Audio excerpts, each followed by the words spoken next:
Odofo eneso so ayenya mepe ema na adom yen ene ehia wa Adom TV a na medenchia kese ena ebre obedi awo biara dwumedie we ye nkurahye dwumedie ya wo somfo ni takotego megina ho amedi ho chiame na otwe nyina me no otu na montuo bi se obi a waye bia no ofiri kwatekwatre mu wahono obi a kwatre kwapen obi a kwada pen anse yenyini ya nwo obi a hye disika kokko ahye na no na obi bisa me se na meden na metro na montuo we amini kapre the edikano you have to identify what you really want to become. You have to identify what you want. Me jitu mu se bia oda na nye. Jitu mu se asitra wo mu na enye ne kwanso no. Ebi kwa jitu mu se ebi kwa wo free prison ba enche. Anempo da prison. Anempo edane ewu aja ho oya janka. Jitu. But if you are able to change your focus from what you lack to what you want to attract, it becomes the power to move on.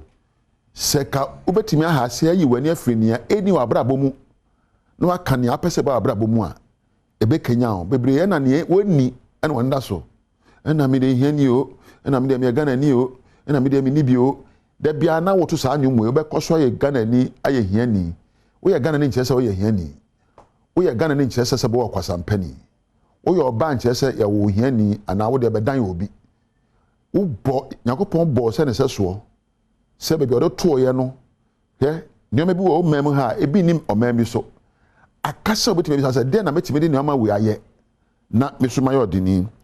When you keep focusing on your lack, you will create more lack. Near any wa brabom no na ode wani to so now kind be bia bebam de ntia make kasa ne se ye se ye bo se twedi ampone se so na kasa aye aduhwa ade manyankopon na ode bo wiase enti wano kasa so aye aduhwa enti da be ka bia na bebam to de bia na wo bobo ni uni ho na komde mie na ye die na ye bre na ye kombe we obebre but obremu no ukenya ho hye ho kuran edien na meyo na mefiri obremu edien na metimi da kama brabo ho na me de ekomde mie kwan ben so na mefa na ma brabo anya yedie na adware obi. Do not focus on yourself. Every time you adwene say de na meyo na empo mefiri tibia metimu obi sa won sensem ya obi won say adwuma ba utim. When you identify and create mental pictures, twamfoni fada achi na ope no ho o twamfoni fada achi na ope no ho nya ope wa brabo mu no ebia ope kunupa twamfoni na hu be ma na sere ye be ma na ho ofese ye we de na man twamfoni se okope obi obehwe wo twamfoni se okope obi a obeboa no mabubra wo so be ma man twa obi a se bo ne ko katasogro twa obi ono obeka bo mu ambubra twasamfoni wani so ade bia hu no ewiase na emfoni na etwae obi adwene no. Every big enterprise you see was somebody's first idea. Every great thing you see was somebody's first great idea. So narrow it down to one major or two major things you want to have. The next thing is to change your mind about success. Where the mean?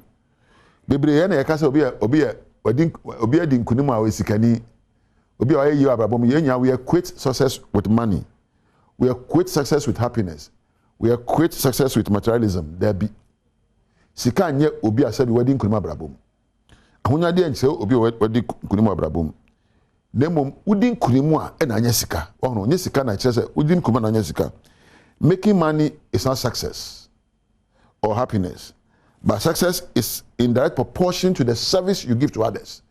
Obi wedding kunim aye obi a ewa adwuma bi a woye na ekan krofo ekra ne wona koma na wotwa neka wono nkunimdie no ye se wo bi a woyo wo adwuma bi a woka na ekan krofo abrabo ho na nkrofo no wo peye ona abrabo na afi eso wo de odini fanese ebi a nyoye sa mobile phone si wadwene hu se nipa won tena fa ko ye nyina ye chi ento e mobile phone se wo be che obotom ye se wo de aboa won kuta hodie ento oboboa no akoto enti abrabo ye be de odi nkunim eye ne oye bibie na eka nipa abrabo ho na ema nipa ho eto no enti nyen nkunim di ni wo sika nyen nkunim di ni a oware oba papa na be ma papa enyo de wadi nkunim obi a ote ba ono nsa da bi ono oni nkunim nkunim di ni eye nia na brabo adi bibi be kam krofo abrabo ho na mpo etua na ka. The truth is that you can only earn money after you have become successful.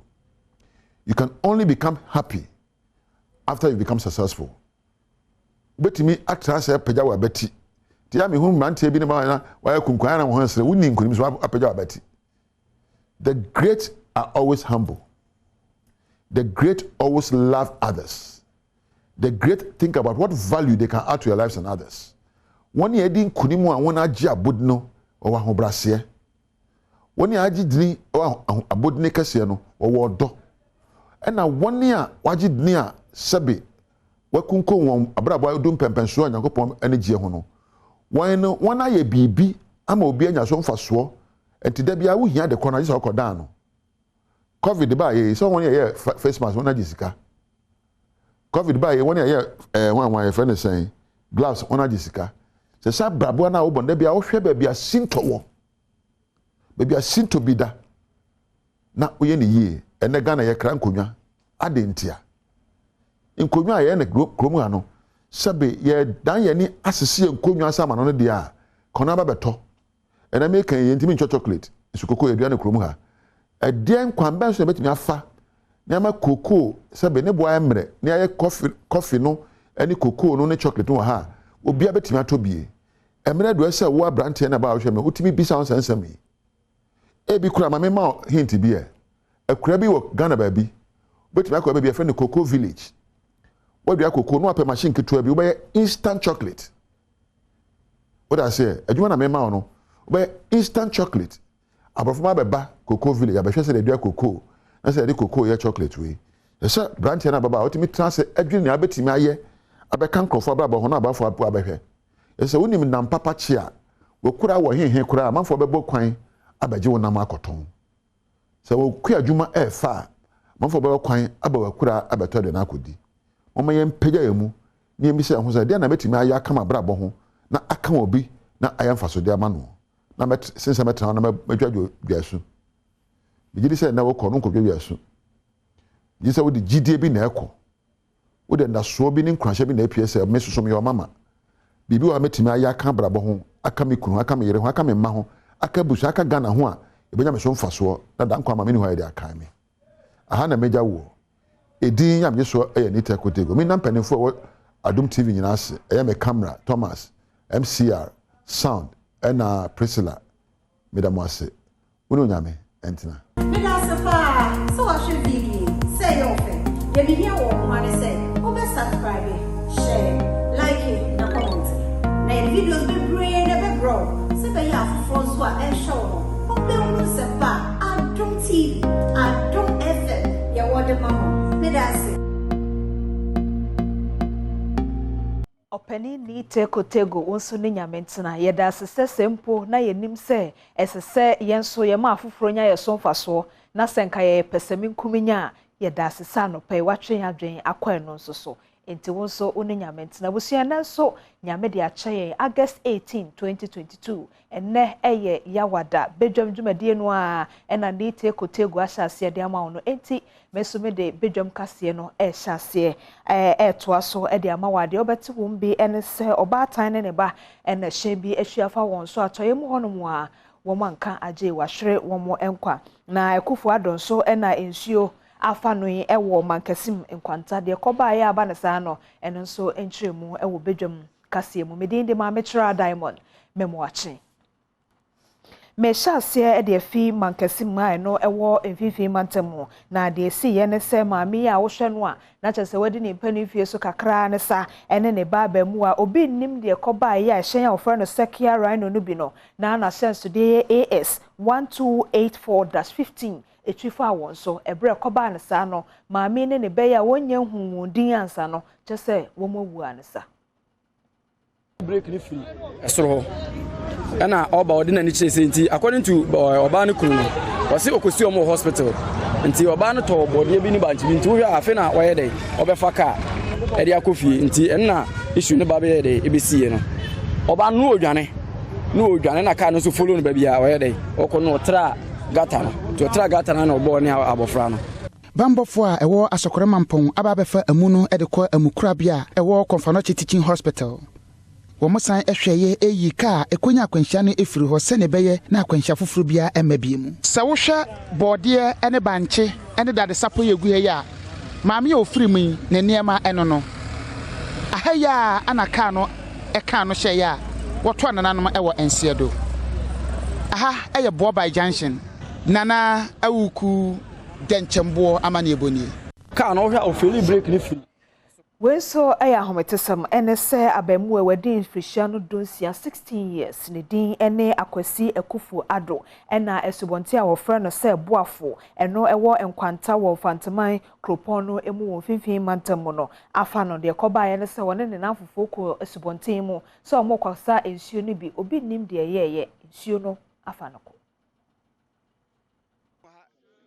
I did some flat, it was a pain, Tony. Now I'm go ahead, let me at Munko, Namco. It's my friend, last time Minion and him, na and Pabobia Momo. Now, minimum Cassandra, na to Puaba, Simu, when no, blood is all yaba. Name your chammy made Bobon Pan. Sabi, about the best Nana, the obey Nama here. No waffle. And see yaba, more the sharp bar. Your bumpire. Ella, Messa Nakle, so Mecana, yeah, be your dorsal. And so obey Yama him where. Yes, it's Salibet. Yanko enselfo from and so eye woodie ene se krachi ono so edi frisiano aduanansia 46 years ne din ene kwaku fokuo ena wono ankasa ne wofa obi nim de kobaye boase brono ba kwa ofre ho se pitikoko a womo ete honom no wono so ede sekan eku ne wofa no abaya bi board ye fe ne George na ko wia ne board nti abaya ne ba ho so oba baje no so mfama no na ne maame dia tie no mu no na ne wo fa na fe na asare na kwaku asare to tie no wesa ne te dia o kona kwaji bode no e dia market esia no o dia ayon roso no e dia aziganya sam kutoa ye ne krani na nkasa so eni nkomo maame si wakotwa ne bode enu wo sun enu wasi wonyai no baba be yi ne bode aman ko okofuo mu mpo na fidie ni sia na wakogu no kokoso ana mante hwe metia ya meti asa banato se kwaku de dadie e de abora na sare amen Swafo a wo hwe ensiomnam yeso ene hawakumsen ena wo bo amane de akere wo mo a eye afarefo se ebredu na se pono wotutum se ma obi ankonsuo no so nkoyinam na wo fa kwati kwan so na se wokọ na wonsa so mu a hwe anim se afiase ho de emra no betwe waso amo akopi ho ye close season a ye bie no enama ba ye ni na hu se na mane aba enama ye hu for so many years ene aba but afari for no da so ye nyoma na ensem feta no e wo nsuo no mu enti maka kiro mo se sa na o mekoso aye de a ene ye so ye befa ye ho adwen ye ni court fo bedi nkomo e bia ye kọ na ye fine omo a skaka kra bi no omo akwakotua se ye de more deterrent measures ebeba say na be ya they will be in prison maximum 6 months minimum 3 months and other nyoma yebetumi dia keka ho. Acting President Edema National Canoe Fishermen Council Jojo Duncan enso edin sembi etudwa afọfọ de ni asema krachi nezi afekro baka no freni 2 minutes podos ko kese pinifa wo ko ka kesa wo besisia na tra ho ma wadi wo premise fi wo sem wonya ko ze dynamite ro kopun wonya ko ze career ro kopun da minti no minister lu befu da mu kro ya mo premise etino ko na sesa kasa okokokoko a wo chile bi baka wo so nti no otan ya kakase bi da mafi fenyi ana fra batafu batani bia omu ni nua onkade see something Afe yansanko asante mantamobio dum judgment a wɔn wɔ hɔ mekyerɛ Ghana National Fire Service ne nkrabata a ɛwɔ saa mantam yi mu bɔ amaneɛ sɛ afei no okeka egyahyehyɛ ne ɛmo a ahwere wɔn nkwa na kyerɛ sɛ ɛyɛ dunai 14 na wɔde wei no toto afei atwa mu a na ɛyɛ 2021 no ho a na kyerɛ sɛ wei no ɛboro ɔha mu nkyɛmu wɔ ha ɛfiri sɛ saa 2021 ne deɛ saa berɛ no afei na hyɛseɛ de bɛsi saa berɛ no na ɛyɛ enum ɛna egyahyehyɛ ama wɔahwere wɔn nkwa nti na kyerɛ sɛ wei ɛkɔ soro dododo Enya no 722 na ode toto ho ode toto afrase de no ho a afrase enya 613 into 30 free ma difference near 109 na de enti a afe we de ne kosoro ne se afe na sase no na we hamatan no ope no ewom enti e ma eja hyehye no ekosoro kakra eja hyehye ewo inrem bushfires ekosoro kakra na free march by die eja ehye no o de toto afrase de no ho a eswate pa eswate ye ne nkasa mu osan ekyere mu sɛ enipa bɛyɛ dunan anahwɛ mu enkwa ɛwɔ egya mu afi mu nipa dodo nso a first half mu wu egya mu no ɛyɛ 10 o de toto afrase de no ho a asrase 5 na ewu ye samra ye kasa yi de 10 no ɛkɔ 40 samra ye kasa fi sɛ no a egya ɛfa nipa bɛ miensa ɛkɔ wokyerema akwambɔne ɛne nipa so den ɛyade bia ya kwansidie ɛmɔ adwuma pa ɛkwan kra ye fa so ɛde kɔ emergency ɛyɛ another issue nipa a ɔmo use kwan ne nso kra nso yɛ another issue sɛ wɔn bɛma kwan kra ma wakɔ no nso yɛ another issue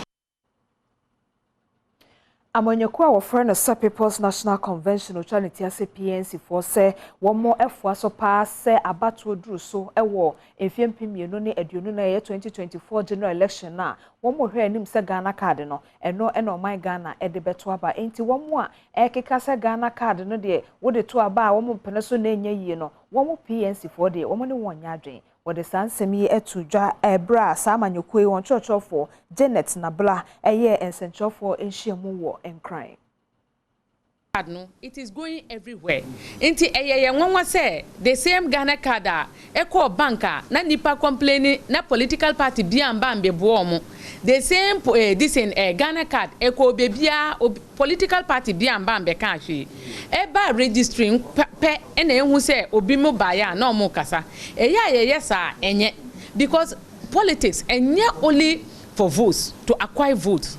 Politics ne say dia wo be ya nipa mo omhu beto mo enu na ye correct politics nti ye hwe sa de no PNC ye support card no enwachi of asakonya no so edito Ghana fo nyina nim say onkonko pe wo Ghana card isan say ena ye adwumayko no eguso a eye registration amomanfo 20 October 2024 ena EC4 omo betu omo registration say omo register obibium nti ye hu say by the ending of this year or from now up to 2028 2024 obi a opese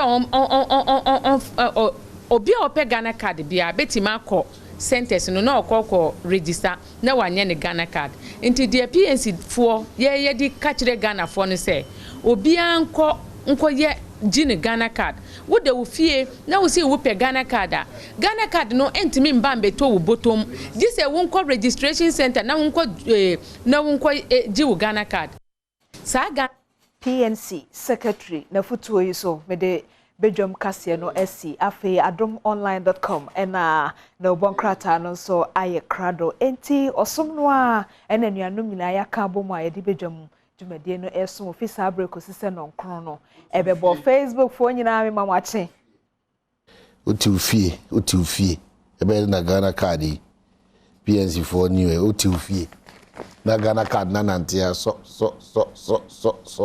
o say me Ghana card Ochen eyi ajo asafo papa me komechi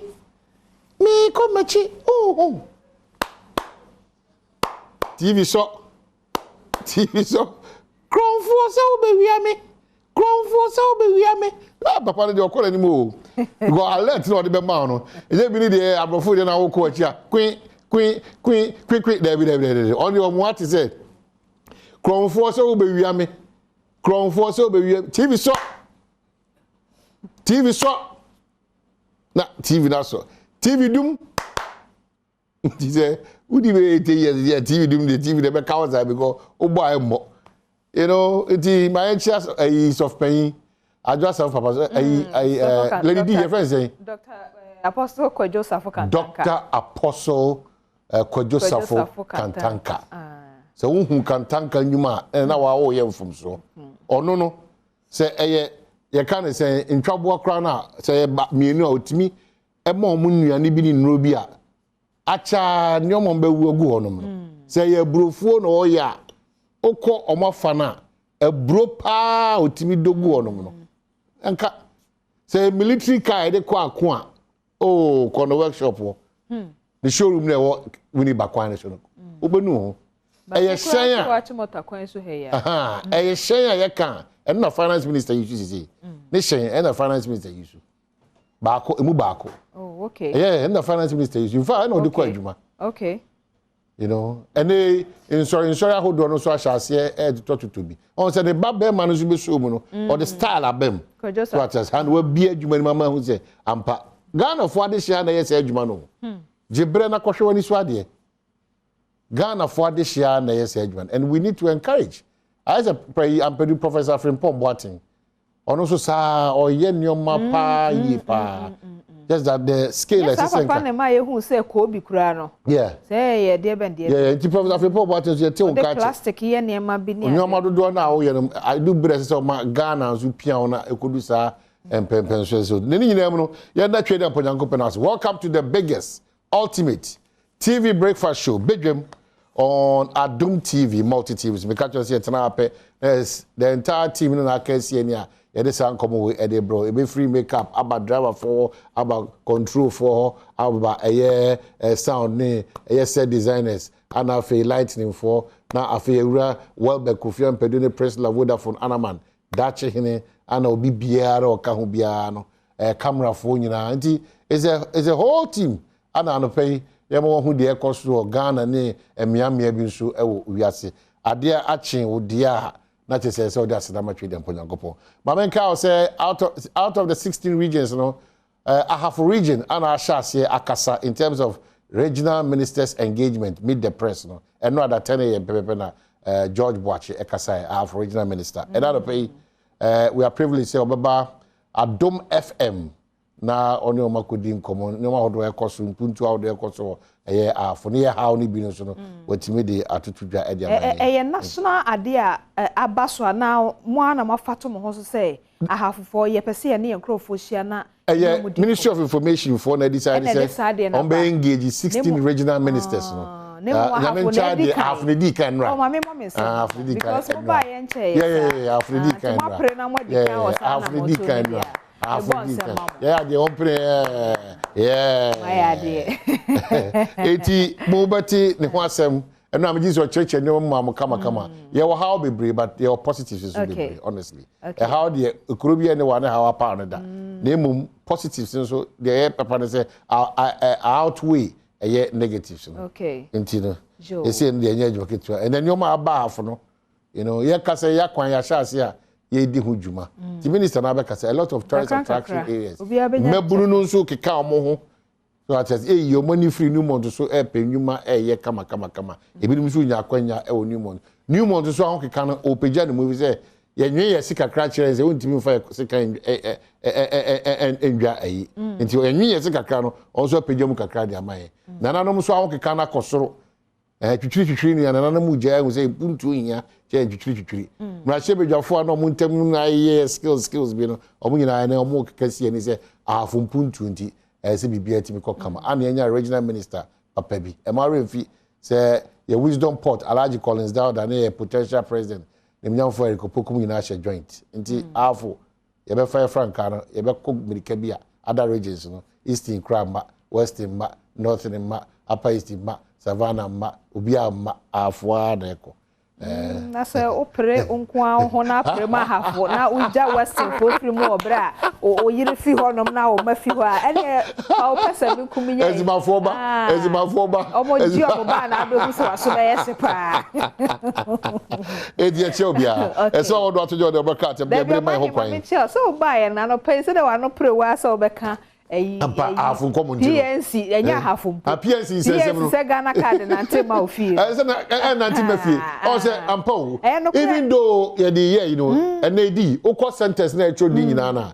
nipa baako na asa back to the sentence eti bere no so ben ba o ba ye wo yes bere no ni asa ko stress ya sa ko stress ai ade ni ahugbo wie pe ana mo tatai ade ya sa extension so it's best the PNC for the kind na ye di agoba asemia entra fie magana card ba untra fie mane ma ba sa brabo kra ye bo sa neti ahomachi unya ya nka wo na kameda na so wan sori amen botaye na men woda no krepa na o kanti yesre mo modaroma eye ade ehia card na eye ade ehia kese pa ehia ekire se wo ye Ghana ni ukodi dwa wa ha ukoye adwuma we wa ha ene sa ne man nyina no ye bedi ka je Ghana card no oh ne fapem ne se eboa ma dwuma bi a wudi wo man ni ye ni atimi adi ekire very important mo ye kana sichi no very important kana sichi for no kabi ma ghost names onu se Ghana card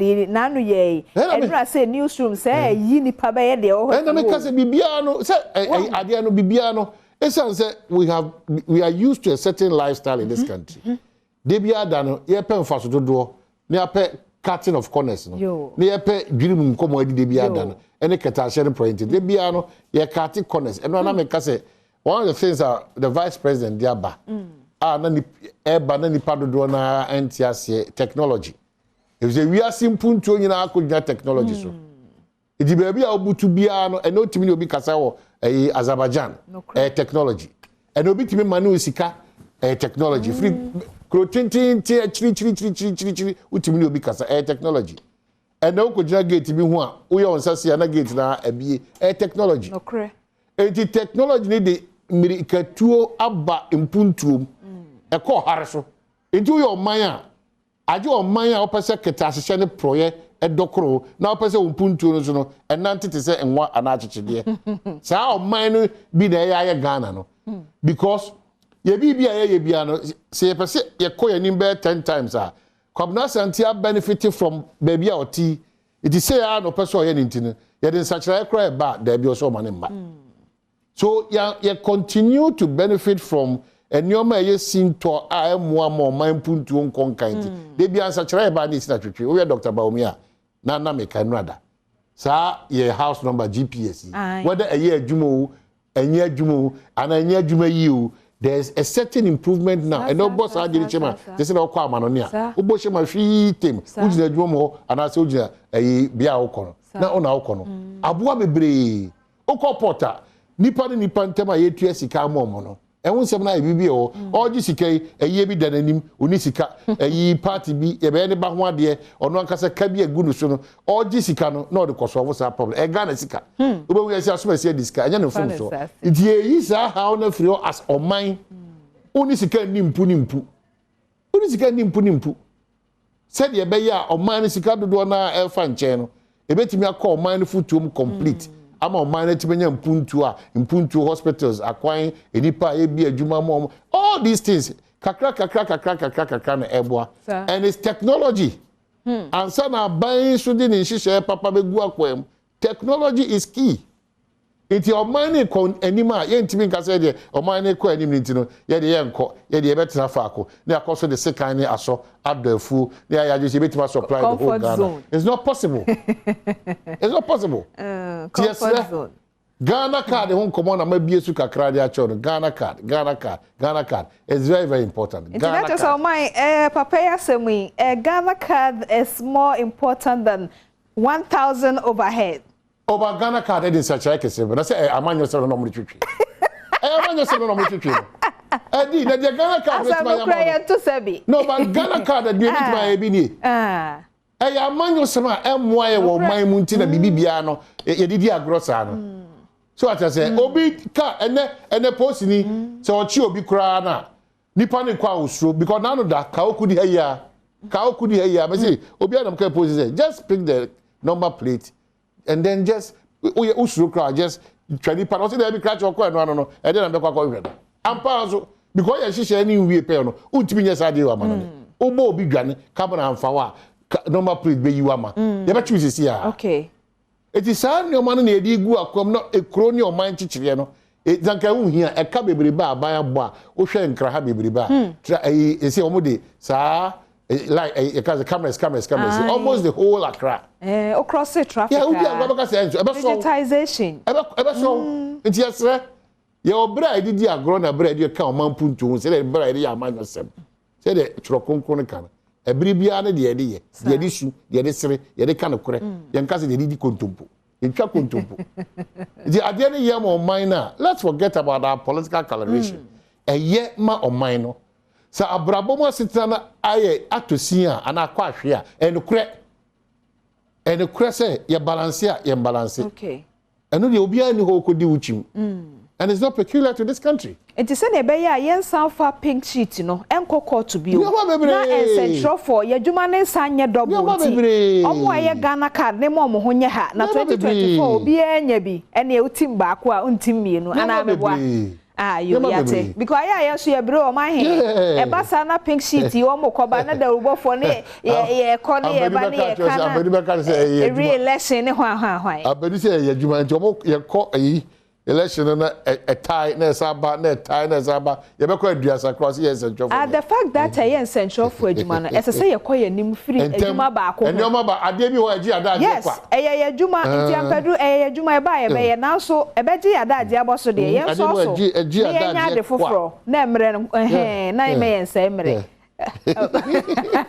Adomonline.com wa ha mintio me daddy lumba bacho ma che mintio bia enti de wa Adomonline.com and opinion national security sends important message to Krobo residents the Krobo of way niamo ya no mukro mu ne mupotam honom no national security for na de kokobo e ma mu se ma hwe na de sese mu de 2 year no ma fa 2 year mu ne ECG for nsensem no national security force we dey kokobo and our day emamo another chance so veteran general veteran journalist Haruna Atta lost his wife veteran journalist and da he mama kafra na openi Haruna so and shedding into and also ho asem na da he na say a year before. Bank of Ghana increases policy rate to 22%. Cost of borrowing to shoot up significantly. And also, cost of borrowing to shoot up significantly. Boy, me brofone na mantia. Say sika say ko che ope abusia insi achire no. And once me page am kakra say be koso kakra. Da no PUS for the peda en wezu peda ho. Ne Adomonline.com. Na e wono na e bu page kakra. You know so yem peda mo de je no bosom no. Oh na say no ampedu ka say oni TUC for the for baka kusia. Ono na negotiating table. Ono ampedu no TUC for baka kusia. Ni ampedu pa choko ba no aboya mane na hu hia ye. Eti Alan calls for unity after Drew so health work. After Drew so health work chaos. Eti no Nano Alan but what say o match party attrocrata say hope sina do any member of parliament back. Okay, into no and also one some and a chief of staff sues Larry Dogbe for defamation. Eti ni anano Larry Dogbe ko kan ye e fa mami ya ni DM dey akosia frema osay opare mami ni DM me dedodo ni DM me de pa na o kire se beyiwa no nti eno so ye no adom fa beyiwa no. Okay, on my patrol. Okay, so yeah, some birthday dedication. If you have a happy 50th birthday to Mrs. Dinah Ingemba Kujan, your fellowship at the Ringway Gospel Center, Assemblies of God Church. Happy birthday to you, Madam Mrs. Happy birthday. So, we say happy birthday to our princess Melissa Aseda Nete. We wish you a blessed birthday from your parents, Mr. and Mrs. Tetenati, brothers and the Owusu and Son family. Stay blessed. Dr. Melissa and Edewe Ediaba. And happy birthday. Back also here. Abba Akron Asante, Head of Procurement, Ministry of Finance. This is from your procurement team, Ministry of Finance. Omo will show long life, good health, and prosperity. Mrs. Abba Akron Asante. But the Ghanaian Times, any man say, big boost for iron ore exploration. 10 investors get nod to explore blocks in Oti region. And what's them say, Anafi, 5 killed, others in critical condition as unknown assailants attack minibus in Boko. Oh, gee. And banking sector cleanup. 1.9 billion Ghana cedi bar transaction by MFIs, SDIs uncovered. BOG say, and government committed to raising funds to reconstruct Apiati community. Benito Owusu and so Akasa. Another findings say BOG moves to tame cedi inflation by hiking policy rate and primary reserve requirement. The Daily Guide and so the Aba.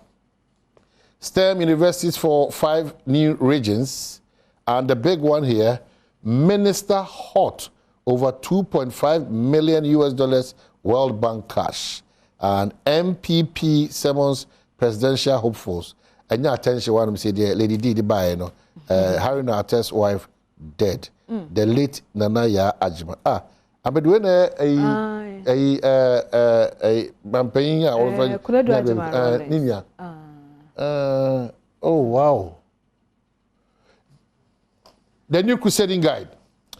Alan cracks hopes in Adoye over controversial comment, and NIA clarifies controversy over Ghana card artwork. The chronicles say Nana Adodankwa Ekufuado to grace Ekunfi Akwambo, and government to introduce mobile app for tax payment. The big one. Minister challenges GSS inflation figures. And I quote here, so maybe when you sit in Accra and then try to determine the inflation rate in Ahafo for us, I don't think we will agree. We will not, because so far as Ahafo is concerned, food is no problem, and we can supply Ghana food. Hey! George Abwachi.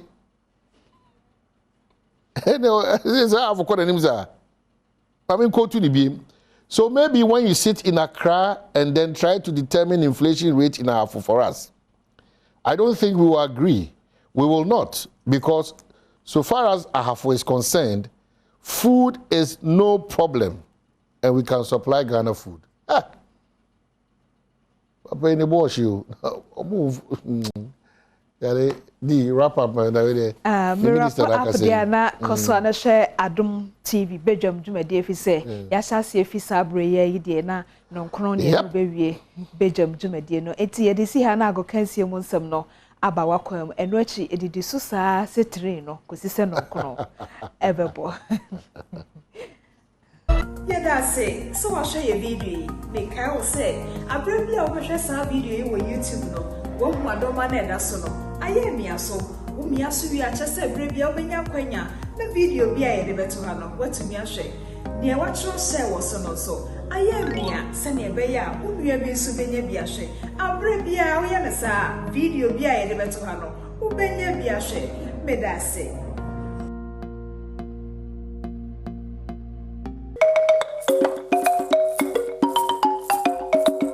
Right, I was here.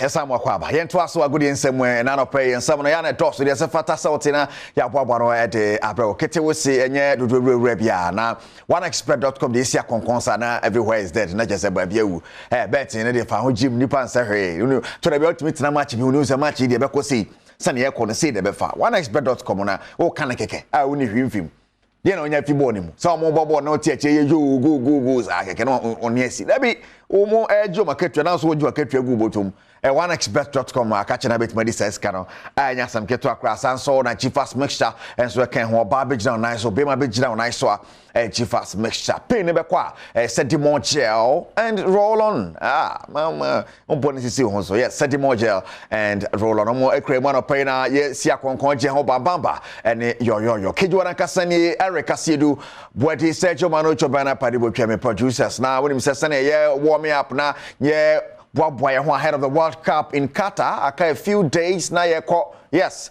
and in November and shasi any adia and I did a kaya hukaka. And that will be more or less that now. Yeah, Brazil players bia. Amuji jamwa to say yes. akomkopa kantwa ho ne ade but yekopi mu the women's under 20 World Cup Ghana ball in last game nra anadwo dasuo mu na Holland na say she Holland ne bompa say USA ne ho a chama calculation nemfa na Holland hu ye mo bokra o mo so Holland for bia ne mu di agro keke match ya boy 4 we di etima hebako ye mo wura Ghana game ne mo tamai ni mu a Ghana ye Black Galaxies no wo mo ka ho ene memo ano ene mpenifo ni nyina etu afro man mu ha wo mo kopie Austria mining na sa aka nsikasie yi omodi omo akwakwaje mu bi Morocco ka ho Qatar ejina mu bi ene ne krakra no Jamaica man no ka ho a o my Ghana etoso nan onim se chant qualifier no akansi di wo ene Nigeria da di bobo mu nti ano wo kan ne mrante ne abre se tournament omo kobo no ombebre omo jani ne so mo di nkunimu a omo de omo ho odian beku Nigeria fo iso right ya best say ya den fidi na edwuma to da bia won wa bona ni say re ti Ghana film coach Ben Foko ana ye hwese one Mariam Babedu fi ni ebisa nse chairman na edi sika ma ya san akoma ayi your friend say obroni so nkan ho wasan akọ training tour France chairman wa ya say he one ya bo 4 chairman ma ni mo den kakra ni ade ma me ba cho ochina na the Black Galaxies of Ghana aye local Black Stars be to mo to film ma kopi mu e Austria 4 nation tournaments na mo de ekwa kopi so ani ade home based senior national team players once na make na resa ne shene city Ghana yani Morocco and Qatar na face no Jamaica and de ekwa kopi so anya sam keto akra enra coach Anowoka and then right no ball friendly game wakra sports stadium de boabo mo ahead of our 4 nations tournament and no crowd sign who say ahead of Nigeria qualifier de bepem so 4 nation tournament bi tudwa Austria mine mu a Ghana ye Black Galaxies no wo mo ka ho ene memo ano ene mpenifo ni nyina etu afro man mu ha wo mo kopie Austria mine na sa aka nsikasie yi omodi omo akwakwaje mu bi Morocco ka ho Qatar ejina mu bi ene ne krakra no Jamaica man no ka ho a o my Ghana etoso nan onim se chant qualifier no akansi di wo ene Nigeria da di bobo mu nti ano wo kan ne mrante ne abre se tournament omo kobo no ombebre omo jani na so mo di nkunimu a omo de omo ho odian beku Nigeria fo iso yen match say ye call like preparation match outside before any Nigeria bebo nti match me well prepared before the tournament. That's why I played this friendly match Anopawe. Matches are bo and my target ni say yen sign a chimba as champions. At least we want to be the champions in this tournament. Kwe nti say yen chiribanu mobeti asemde. Muhammad Al-Hassan center back Edma Black Galaxies. Oh, you want to have a motivational factor, Emma, young players, you know, because you change the environment, across different country, across your preparation towards your Nigeria match, you know. Me GD say a bit boy, I'm prepare well towards a match everybody in Nigeria.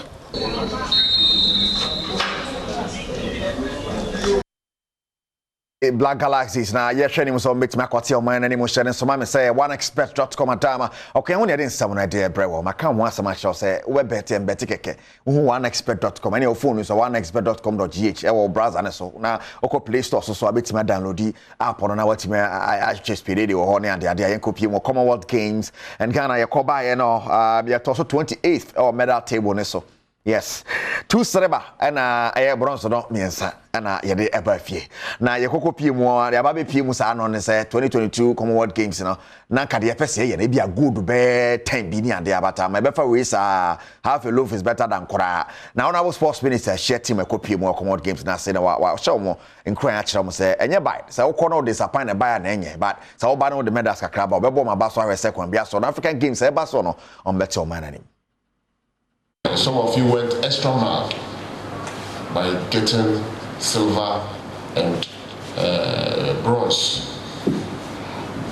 With the target we left this country was for us to get gold, silver and bronze among the athletes that we sent. Unfortunately, we could not get gold, but we had silver and bronze.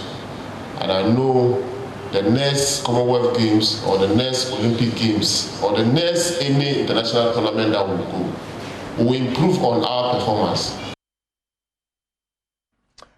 Right, G-Fast mixture, can one opinion in some idea, bro, body jinaso. Buy jinaso, name who's so jinaso. Yes, be Jija Hokra. Don't leave yourself in Yahoo. Be my so me who's already be me. I'm going to be patching. Yeah, G-Fast mixture. And I have a buana bibia timako yesa, Diama Wana, and Kupimo, a Ghanaian Premier League, and some Kaka. Now, transfers Nekoso.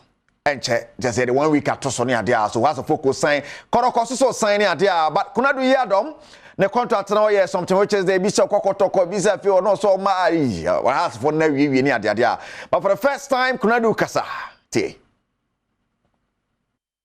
Folk at the top, no, you go so I don't mosuko.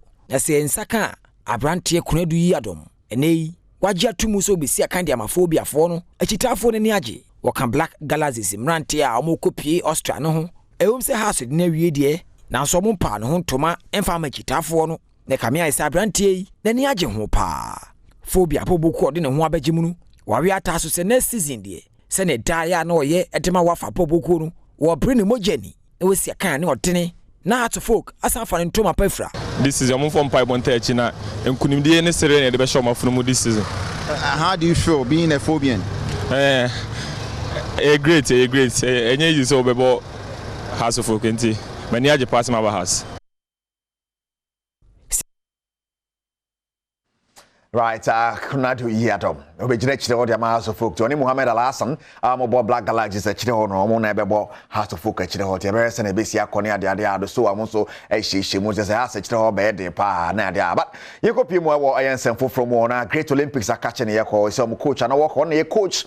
Edema summer test and I have something which is there since Olympics for some coach coach no moon nims or summer test almost summer test for United or your coach or more money into more at the court to some crab money at the idea but coach and walker actually sans seminum.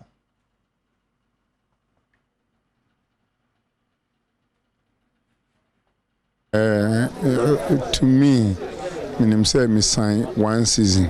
It be a date, you know, but sebi uni obi ewa asema enye radio so any TV so ene kasa senia ntiase ebeye ewo mumienu montem nti media kasa bebre hu hia meka bibi atia Olympics ana meye bibi atia Olympics me mpai boni se ntiase enye adwuma ewo ye ntem na adwuma mini Olympics aye no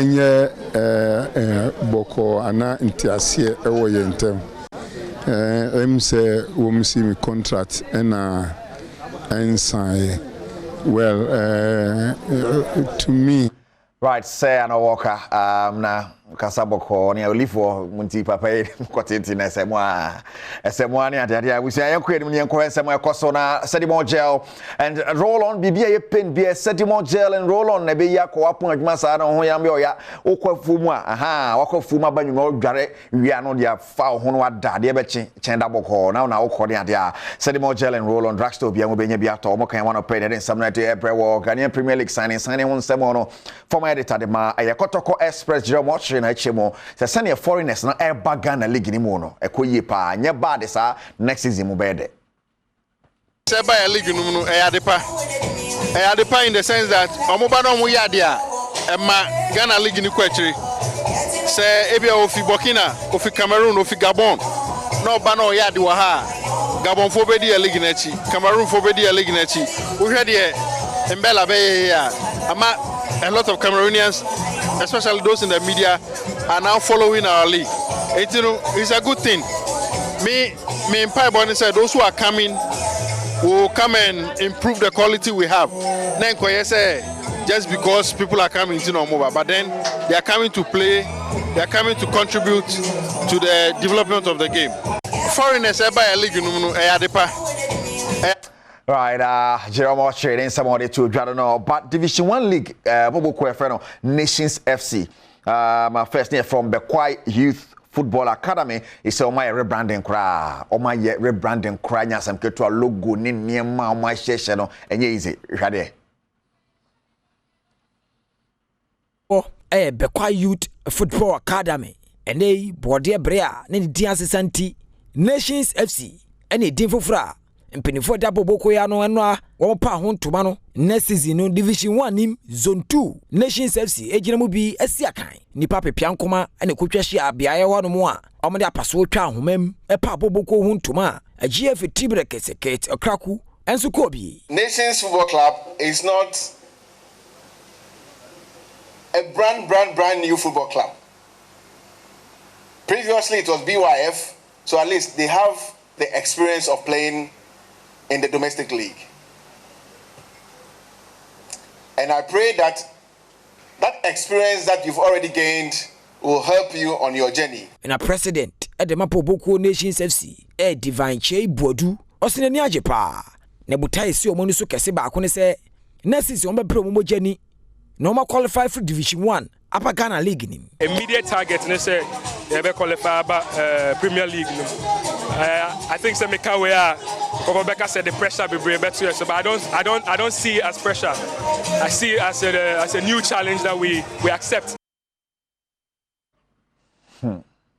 Right, menone de brade tuja hono nti e be sham well say omo betima ba omani ma ba na bibia tima koyi omo na Kesben agropama no Blankets no omo na omo ato Dr. Kwame Chei ba na kasasa no yes I was study more gel and roll on there me kasa me kan be pon next week san say amanfo age tumpa pin be kwa study more gel and roll on na okopie mu e wo drugstore bia benyam ne do no aye Senes Pharmacy from 0208 219 and 0208 986 study more gel and roll on assignment and afin so no aye tema ubenya wo mo e wo hono mo hye so sa efma me sanso na chifas make sure ma oba na obey mo you baby mujina so na watoto 9 years yes say Jifas mixture sanso na OneXBet.com betting companies na bubat OneXBet.com dey tell so ani asore kura kama pa wo mo esika bia bedibia o me beti media ma sanso na oso so aka miensa bi bomu a na okọ anima na ade o mo ken ho no pay ene ye ensam no ede ebre wo ba hye ne so ma me say on the 20th of August 2022 aye the Senya Kumasi Blue Saturday Festival ye ginemu dendende ne ye ginemu ye urade nyankopon HMZ and as HMZ wo mo na de ayesa adwuma de ba ye say feed ye de jahiti menye ja me ho man kokora nka me kokwen Senya Akumasi Blue Saturday Festival and otim say t-shirt ahodo e de ko nyina ready timi ginemu fa me de nto ba me ope bi ato ana 0248756604 0248756604 na one empanifo ntwe nkomo no muntimi enhwe osana bibia ntimi ko yere image where na share matade kind of cry me mashe come up image where 0546 452 111 0546 452 111 now an image where you can come on sort out any other beautiful ones of me I sort of pass Joe Manucho Bernard Padibotwe and me producers and anope kai say what the nankasa beka kejwana ho Erica Sedu body ni cause what hebegem I was here with the Reverend Kwame Aida me gidi say you jumedeni na we need your videos, your talk shows need to make Jenny na. Na the hear me partners send a bay our sabaka 24/7. Oh bell no, what your punches so. Sabell no, punches so. Punches so biu. Na some punches so biu. O punches so 24/7 to make Jenny na. A shasia kikro na on saka and follow us and share the page. For commenting na so to no nyame shira.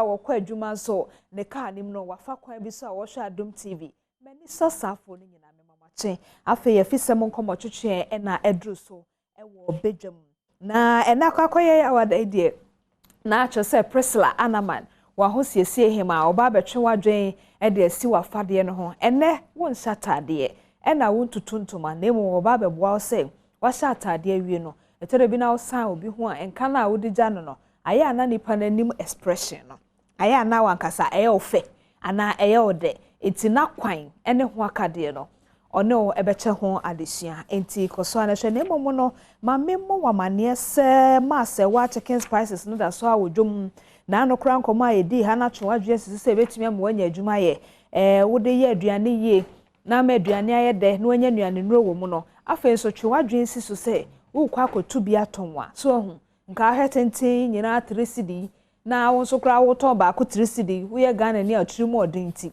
efa so tam unemployment association anka wato ho afiri ho enti for 0277 687070 eno ye ya ye wo enkran ene ne potamo ena afi so mo wa santemantam no be frɛ 0558 203 148 na won sa etumi akabi ma sa wa chicken spices no ema aduane eye dedede afi GRA tax tip 8 no adru ho VAT returns no ho nkaibo ena mebo we enti yen ya yetua VAT returns no we asem no etia okoya asede no a na chese watwa bibia ntientia na wanya kwan aye onyuma DBS nso bebo dan ne so ama wonti enchansi a yede bodan ho asem anase edan no esoro ho adwuma bia se kala ne papa emudro emuha ne ebema na yefe baabi a wo si dan no ankasa ne enchansi a ehia woni mu ho asase bi wo ho a soil no se de etie no wo si dan wo so a eho enchansi wo ho a yede boso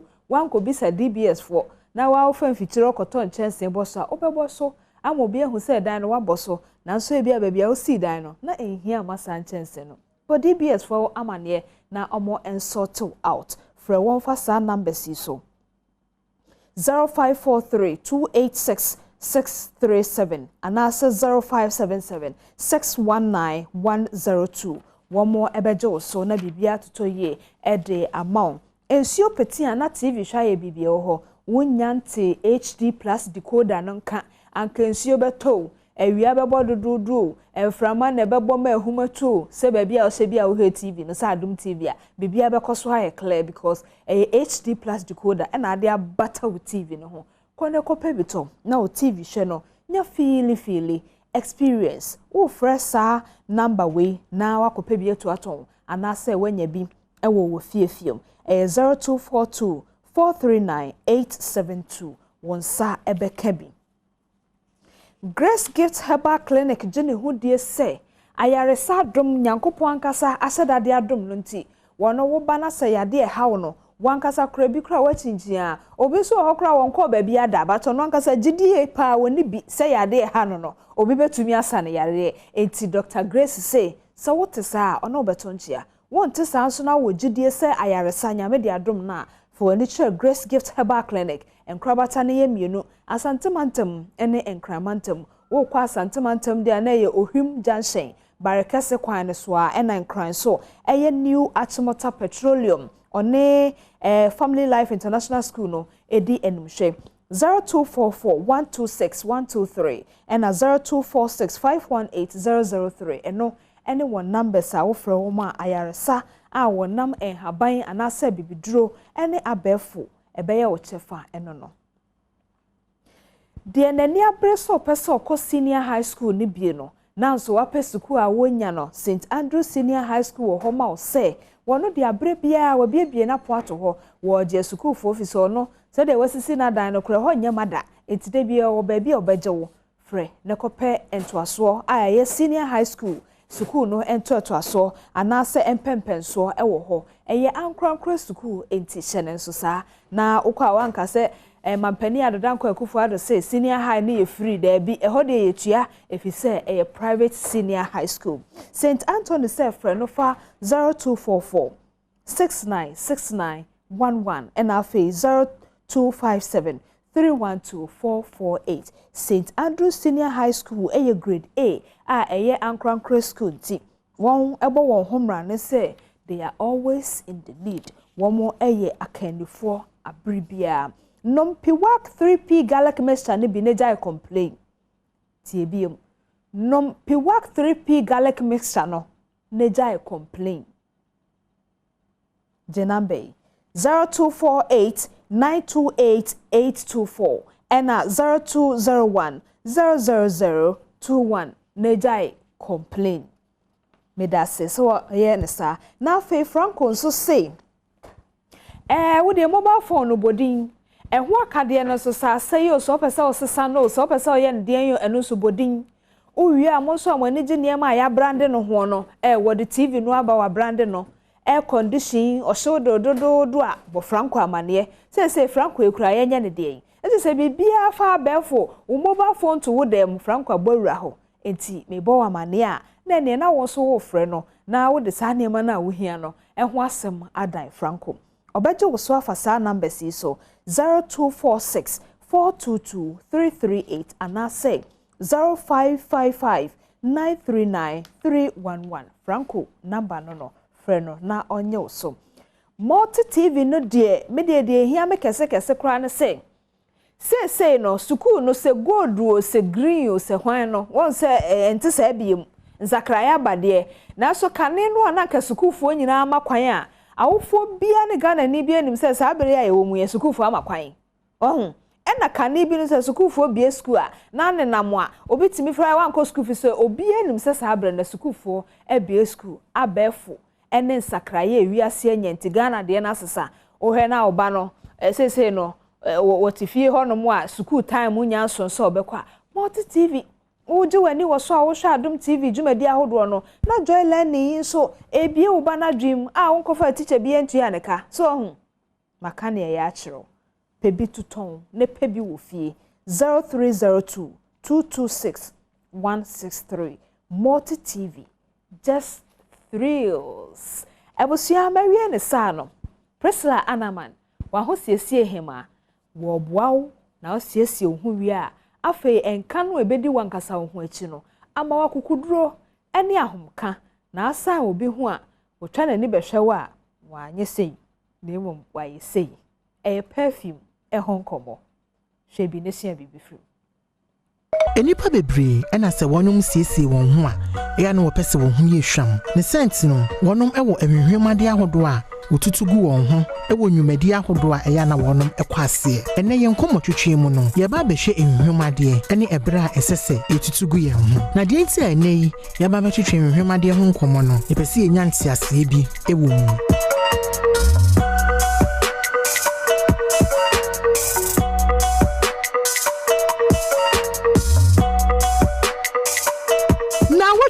mu no ye hwa bokosemo a efa eduhwam perfume anasa spray ho ene kwan a wo de eduhwam go ho a ekire wo ni paban a wo ye na watwe we mu no wo fashion 101 dwumadie so no ye bedomo suko na sembisa kra na se ekwan be na wo fa so a wo de eduhwam go ho a ekire sabre no wo te bia wo wom obroni beka se umud na woni mu nso se asembisa bia nso kra na se ekwan a wo fa so a wo de enuhwam ahodo edi afra de bi fra na se mixing anasa cocktail no and no so wasem no edie na wonim fa ho koso na hwe fashion 101 dwumadie wo bedwam efisem komochichie so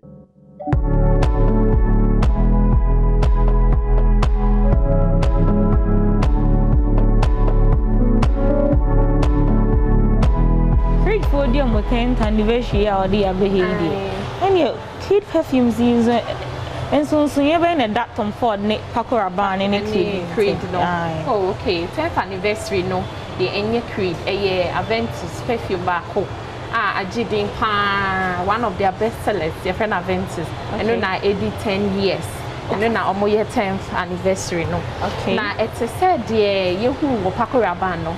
Creed ewo mema ene e ma de na te say de me di kan no so perfume ne it doesn't matter say eyo nhwam nko a de betimi use e wo muzi atrosa e family but so no ba betimi use sanet here o she bottle CAC here enika it me busa say we me sure say oba dia definitely o she color na e na o she say de ya shaping na cause efe sanity nti Creed no omo art no very strong nti omo lasted from 1760 till date omo go so our system nim any ache anyway dey nya tunale and David 1760 the end because till now they are still doing it and they used to do it for royalty nti to say we Queen Elizabeth now aba say me patch on person only perfume to suit my personality Okay. Yes. It's a create for no to make shower. Exactly. No my perfume and perfume just for you. And see, after you know, then they agree that in Fambra market. Na obia so or to say personality and na say o feel like on yet to say personality no. Obetimi use. And yes, I am sure say obetimi e walk in shop and say or bahan say ah. Most betimi ahye nipa ne personality na ma say ah. Me just na walking in here perfume we na I suggest it's good for you. It's good for you. Make sure say they would not yeah, I mean perfume and I know you would like it. I know you would like Carolina Herrera Good Girl Supreme.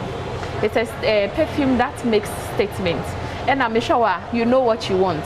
And that is who that perfume is for. Osha Dolce & Gabbana, the only one, or the perfume intense. It's for people who knows what they want. So when you walk inside, you are making a statement. And that statement is a bold one.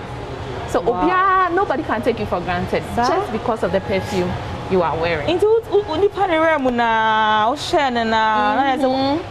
would you find on TV without talking? Without even talking. So say me no kasabia any plans. Oh, okay. Emma may take me straight to the brand and the type of perfume you are looking for. Mommy busa say perfume so yeah will be on mom. Your age limit. If you are 60 and me use those type of perfume. If you are 25, perfume with me use so maybe you are 10 and after 30 on to me use. We have ranges when it comes to most of our fathers and our mothers, our aunties, they relate very well with the brand. Okay. So say you know because say perfume tea, they are making some that are suiting our taste. Into say perfume bia where they I say powder be to scent be, but to my auntie it is the best scent ever because I don't know him. Yes. And somebody can also be like me who will also prefer that kind of scent. Into perfume is subjective. It doesn't matter the time they made it. It doesn't matter say a millennial or anybody else. Anyone, as long as you can relate well with the perfume, you can use it. Wow. Now, what in the campo brand ne can you say interlude? Oh, interlude. And also a perfume from Amouage. Amouage is one of the Arab brands. Okay. Their perfumes are very strong and they make statements. Yes. You also make statements. Let's make it so Amouage. But when a interlude, it is very strong. So to say oh no, our person will make a statement. It may be too loud for you. You can add another perfume to this. So you create your own scent. Oh, okay. Yes. And yeah, adding another perfume to this to create my own scent in the day. Anyway, I mean myself. I out me show be one thing. By now, what to say? There's whisper. We use perfume. Smell no. You can't really identify that particular perfume. I'm buying a mofa so yes, perfume cocktail. I sign your friend perfume cocktail. Now, sir, a quine idea. It depends on the style. And then I'm sorry, I feel like telling somebody I'm happy. I feel like spreading happiness. And I feel like making a statement. Into me sorry, the person making a cocktail. And I don't want anybody to figure out the exact perfume I'm using. So because I like this, I know somebody else will like it. It's a me you swear. Now you see when will be like it almost Matilda. I'm watch made for woman. Said no. Me my own perfume I'm using. It's me far away. I'm watch made. Now I'm watch and a woman. Me pa na me the interlude man awono nti me share be me bia ono so person make bold statement na say odnim perfume we ya otia are you wearing interlude but it doesn't smell like interlude so the person becomes intrigued the person they will use exactly sanity now what for bema e dia kan ma die ho me mix a man so kwa obetimi mix a man kwa obetimi mix me man kwa obetimi so de afra obetimi e the brands no afra me patro I allowed okay brands na e bi wo ho no ma almost sense no essay o share Estee Lauder modern musa a dry down and the base notes no e ya to say Chanel one of Chanel chance inti almost sekakra, but obia one unique kind of scent. Until all the perfumes see me no a cocktail, you will smell the same because difference na your match. Sister, oh you so modern muse. Now oh you so Gucci guilty intense Uda. Hey. Oh them. For me, what's that? I'm watching interlude. Again on Monday. I'm watching interlude no Arab scents na because they're unique. It's one of their best sellers. Wow. They don't give out ingredients no, just to make it's unique. Amube Gusua produce every day. It's just like any other perfume. It has the alcohol, the perfume oils, and then it has the water in it. These are the woman. Yes. Me share perfumes here here am watching. Me also design on it, no essence and also does it have impact on the perfume? Oh yes, it does. So Osha Amwaja, to say the Nikanka is an Arab brand. Now Arab for no a memane sword no and I inspired the look of their bottles. Whoa. And at the temples in Arab and also I inspired the look of the bottle for ladies. And yes, I don't know, it's a perfume Nina. It has a history behind it. Yes, every perfume talking about the bottle, talking about the scent in it, even the color of the perfume has a story. It has an inspiration behind it. So if we take something like Dior, which I'll show you later. Okay. We take Dior Joy, for instance. Joy is just showing you how happy she is. Eesh. So she was happy and she said, let me just spread happiness. Let me allow anybody to enjoy the happiness I'm feeling. So she made Joy. Then Joy came into existence. Okay. So every story, you take Chanel, for instance, Chanel Chance. The lady was like, I've had a lot of opportunities in life. Manya opportunities, baby. Ewa Badwam. Inti said the major dear, my memoir will be swa oba and that's will be a opportunity. History behind our perfumes here, you see.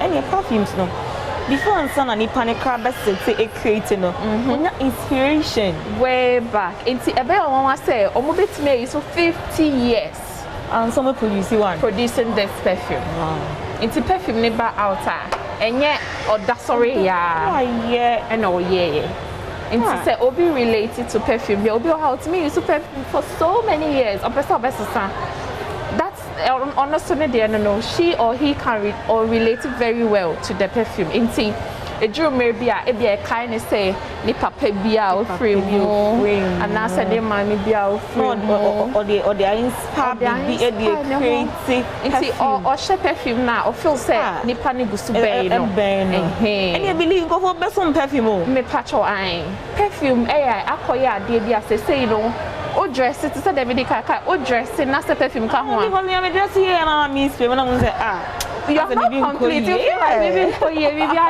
exactly sanity what should I say dear I was a perfume cocktails here efficacy any if I will do is see any does it has a day time when I over to me use that particular cocktail now I'm mixing no I and I said during the day you can use it to any place.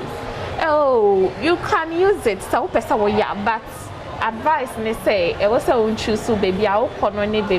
They will be used to. Okay, if I say me call interview. Juma. And your advice about say will be used to baby a citrus, and that's a baby a woody. Because interview there, we imagine say a boardroom, and that's will be in the office. Now about 2 or even 1 person put you don't want to offend the person with your perfume. And see, on the first start, the start in the crowd, because of your perfume. And see, I advice is say, ube use perfume, obia can relate to. Perfume no, ube to me use an oriental fragrance, ube to me use floral or your bar. Now mostly no I na advice say enye eau de toilette and I say eau de perfume. Eau de perfume no but enye bebre say we be spray, we be overdo it. Yeah, our church say o can say Dio I me spray joy mawa. One kasa we be fili there me candle. Me fancho.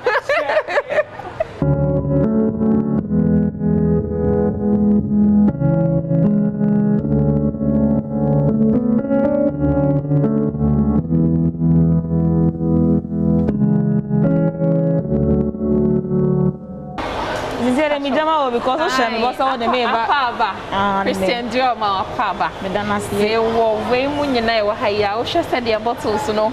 Pretty basic chair, Emma, or man, so and no way tree. Okay, now dear me cast a bit of true. Now, Spelia, one casa mood, no, and no way. Dior joy. Jado no enjoy so her and also a very nice media no so better now when who said it say. Into me person on try. No, that's not something you nose mask no. Ubet me spend it through the nose mask. Oh, man that's it. Oh, Betty. Eh do yourself na yeke. You didn't know like I baby nose mask. So it's so you okay. I mean saying so and young quick. I'll buy it. It's what around you the expression on your face is reflected on the person's face automatically. Sanity. It's all chapter to be used to make sure that I know they will good mood and they will yes.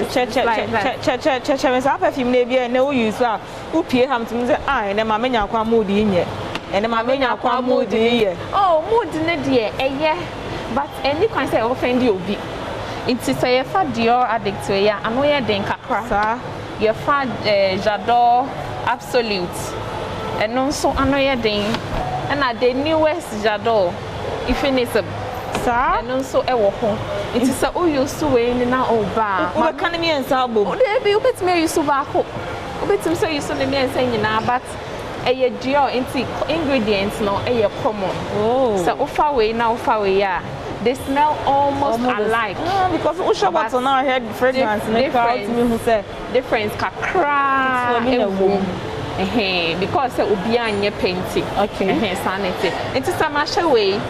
Normally, me a sweet girl. They be on me stress. I'm wearing this sweet Miss Dior's. Very sweet.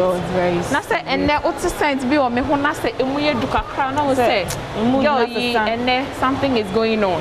So I am talking to you through the perfume I am using. Yes. Na no me pesa me fa enka me bin sure say perfume no. Obi an say the person share perfume. It is sign na ope o de. Obi o ha o se me pe o material. Obi o ha o se me pe o me body. O de. So go me hand try ni me enu nyina. Aha, mate. It perfume no. O de co straight say na. Scent na spread it. Into ocean on some say. Now we spray say.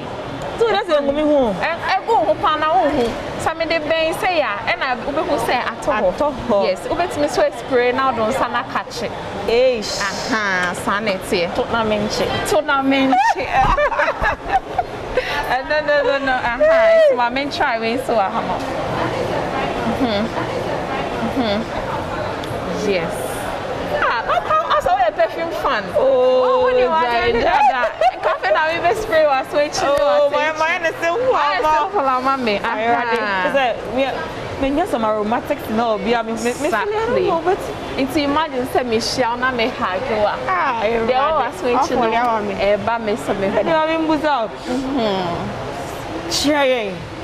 Me actually now mood mo bo ha just or the sun is skin fade. Or the guna mukochi fade. Be one for use perfume. Okay. To say o share to say we are used to a mostly no. I am me penny some me spray say ah. Come me try me who wom say. And it's me baby ah. Yeah.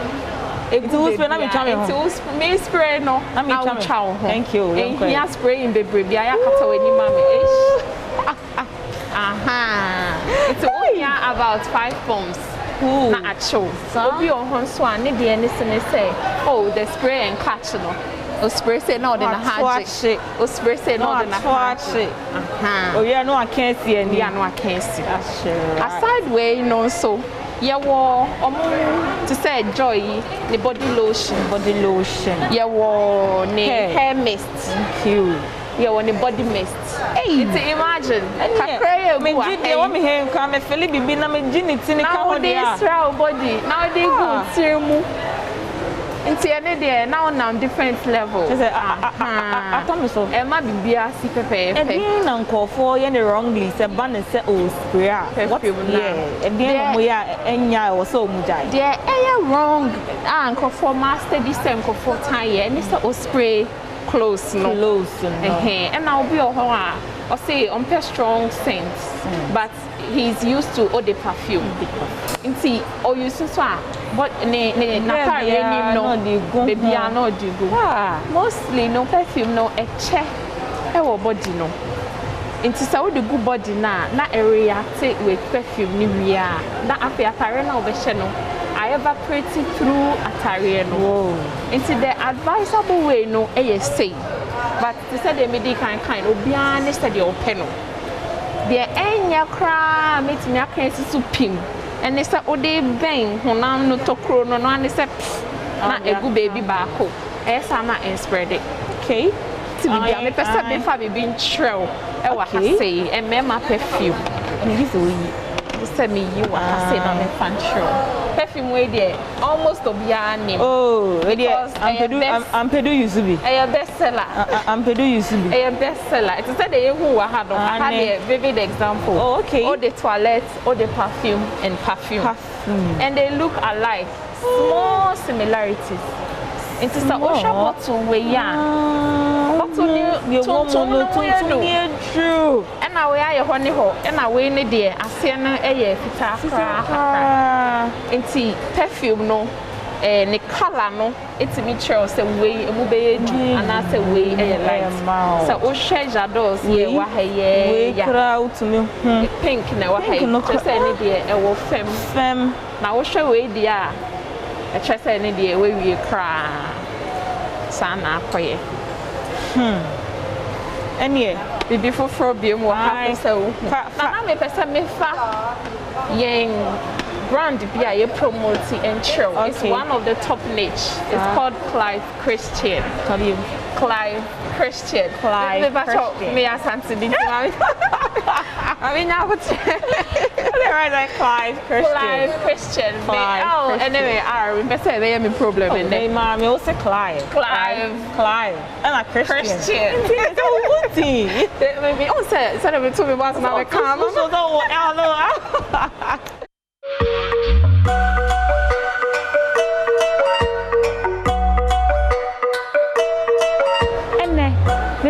adie bebree na ye shion say won so we sia enyam bebree your perfume enkwala de wo ho empanifo de wo ho ene mema empo no obia brand bia ne kwan a ofasinya ne inspiration ansana we produce sa perfume ho ene edi nkomo e de afa brand fun ya chesho na onim so say you on the spiritual side wo ho the science on the health implication side and in center sene we dey nkomo e dey afasa ensem nso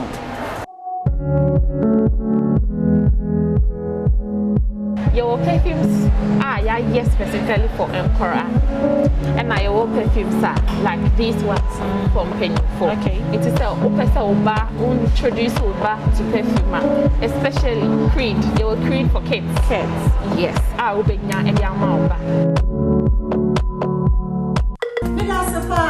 so I should video say your thing. You be here one say, subscribe, share, like it, na comment. Na videos be brain be grow. Say be ya François and show. Open se ba Adom TV, Adom FM. Ya wode mama. Me that's it.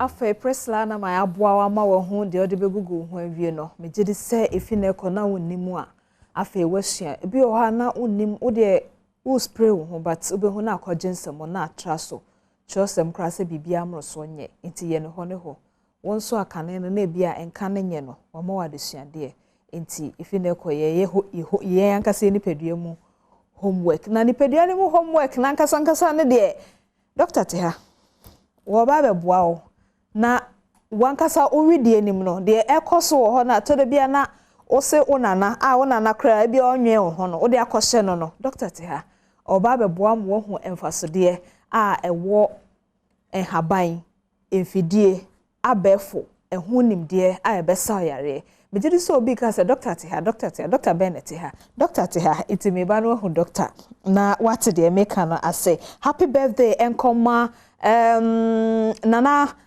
kwesi kwansa omankrado awo gomua fete Kofi Eje semenka ncho se oma awoda papa nyame enshira e na afa so happy birthday nkoma Monica Frema Mighty Chapel International ho na akwa sorry Osmosis semenka ncho se happy birthday nkoma Osmosis eye a birthday de na perfume na akopa bia ma no ate jankra nko ato na ye na do ye nso ne birthday eti happy birthday nkoma obi bia ene eye na woda na Dr. Teha no Dr. Mrs. Grace Buedu asem na meke ampa Dr. Teha Dr. Mpacho akwaba register bro mini oba Dr. Raba Dr. Baya Dr. Mofe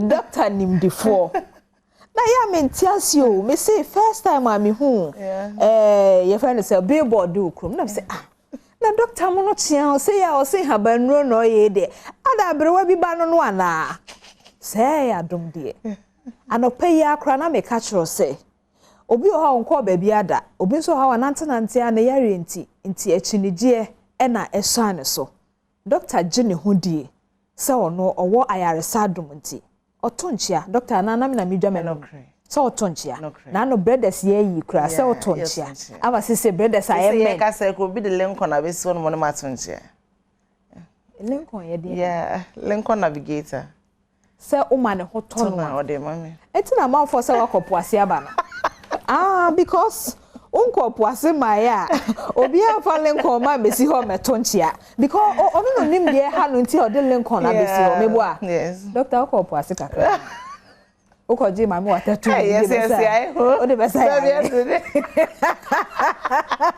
o de tra ho enkonko penim de never ma obra na tra ho na ya keka after all ukope o de yefa ne say ukopo ase krampa mekoje nkwa edu the risk involved in a poase kono papa me ye won kasa ho ade yes Ghana for yes station for just me nkopo ase na emom edu ye no ewomu a ewo se wodo suko na usua ade kakra de wo se nipa ehu ni se yare na doso ena nuane aye de den ne de out na esesa enti yare bi ono ma na nka fa so de kokko aban na esa but na wo de sa emboa enti sa time sa wo be kọ kakra na wo sua ne ma sa de be boa ma adwuma no etimi akoso na ma anko yese wo bibidro for the sa o kasa but wo be kokra wo hwe da bi esa eye ne sa ena die mi yo ba fa akonya isu na machia Adom TV ne ahwefo nyina because my ade omo frɛ Dr. Grace ete won ka che Dr. Pese ete won ka nyame nhira mo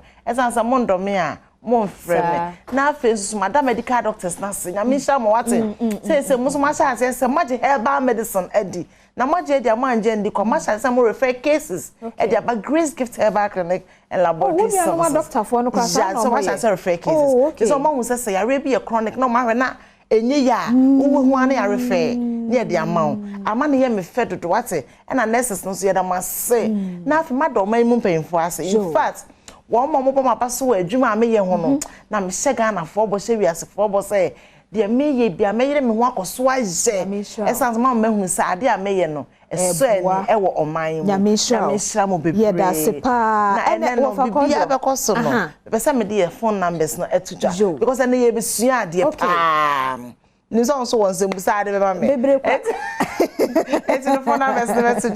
Now for my be a woko baby person friend of Grace. But me am personal number the medical step macho. Obo person na me akasa. Obo person me na me shena. But my personal number is 0543 320030 0543 320030 and after my personal assistant no so number no is 0246 518003 0246 518003 after Accra number no so 0244 126 123 0244 126 123 meters. Okay, enti uhia doctor nkasa because to the bia na obi pe wo na uhia no ne afa na okofa consultation room ni ade na obi akohu because enema bi o ha ekokomsem na doctor de ne number ama no afa wo a wote akira okasa dodo no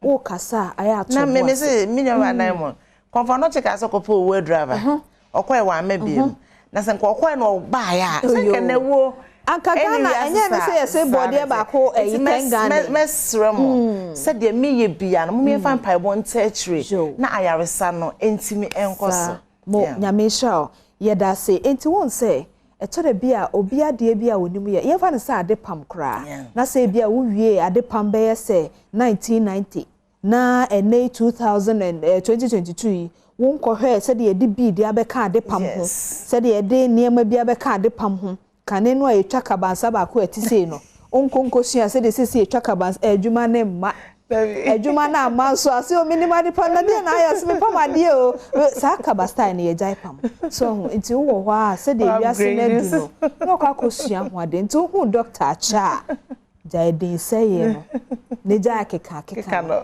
doctor de ya tie kakra ne se wo to obo ase kosua enua enua nkasa say enipa nkwa wa yemu no enua so won kwama nipa na nti ne de ho bibisa ya de me da se bebre na question obu say hia pa na e wo say ene education na man menya woni mo bi o ye aduro kwa frɛ no na won hye first of all there was any pedicate ase ne say dubra kra de ne bai na dubra ye de ade very good plant edua na kwan be so ne bai ye hwe quotation ya meta pe bible masam because me pese mama fo hu say edua no enye bosrem ka bi na obi de ya ade na me Dr. Grace Badwam ye nurse ni na ma transfer to herbal medicine and is a meka dubra wansama minim ne meka ye Genesis chapter 1 verse 11 to 12 ose nyankopon de nanum asem ene frɛ ama eti dubra nyame wa mo ofre bai ofre o commande say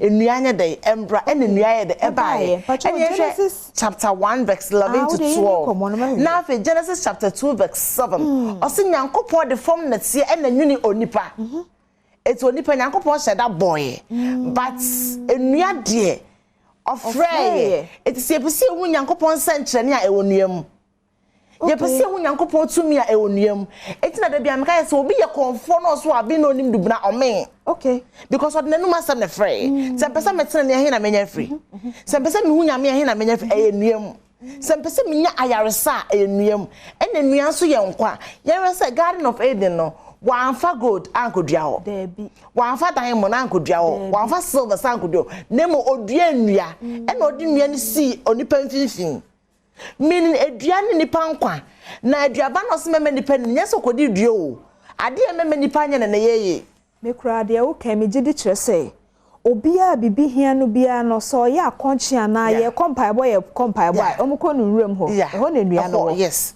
because oxygen na ye hia ade ba de ena maka about na outside ni free ye home enfrem afin na enua na ma ye enfrem papa ma ye home eti se ese nua ni ye nche ye be de atena enu ti na se ena obi wa abrochira yare wa abrochire so oba nkran yare wa aso okokuma ase a eson bata wo fom okosahwi a yenzi big hospital de enti because yare na so enua wo ho okosi hospital kase wo sahwi anase obaboka because one ever one when you go to me be na kokwa ha ba bi na kokwa ase a wo ye de pa ba yare ba hospital now they make asma make na ne o ya no mtai doubt herbal medicine no ye mpa nipa 20 good dem never 20 esusu good dem from niema sa 20 enom chemical odi e omunwi mojanam na omunum chemical medicine na omunda dem na yema omun so me 20 no so no herbal medicine na yema omundi fruit na omundi natural foods na yenyi omunyina mp na yenya diagnose na hwedo yare enti wa no hawa uninim de so a wo san say din na say nipa no fato ho so aya na wo de unim nipa bi e yare wo de 20 no kra do so ma fa nipa sex si we ni so fa 3 ne to sa abrofo no ni ma wo na fa 3 so non live lifestyle foods no on didi magi no de onum tin na so na onye na sa 3 ne so herbal medicine omra ho maji haban ma wo na afi en compare na ye de ma ye ho bosome e ho na kela be hu la show afi wo be hu se o kasa dodo na se so ntia to no so die said a man for kind of Dr. Grace akopo ase why say so when you stroke now within 3 days hwensi ananyame but you say within 3 days so my one sorry anyina ho no mananyam ho no emfa ho ne enadodo aye ene mfie dodo aye o dabi ana me nyanchi ato so because say o ponchi ato no beto ebi so obi de le nkwa be so Ghana fo nya fampa bonta mechi na on sorry so na amanfo hu se Yakobon tumi so meba ha na metim amen because me wojide se me Yakobon be fam so yen hwa de be 2 Kings 20:7 on second Ezekiel Abra Isaiah Yakobon so on kan check in Ezekiel say wo jare no onye ne nsamanse because na ewo yare na oyede oyare osre Yakobon so on ma ne nane bi nye dey enka ho Yakobon ma Isaiah san o ka kire ne se o ma ne nane bi ede aka ho no be so hu Yakobon ni monyam sa ampa se waya o ka kire so mo ko se abroad man I say the abroad man say be ode be me hu say why say abroad man say that so Yakobon ko hu say sa abroad man ya no enso so dome ahaban no e di enti esan say de so wo yare it insess ahaban ni si baabi na enso because I say wotimi so ne de genkwa but any part one men other life supporting bed so amana be motima busa onu de nyi da bi wo de me se watchire herbal clinics ahodo wako hospitals ahodo wonto wa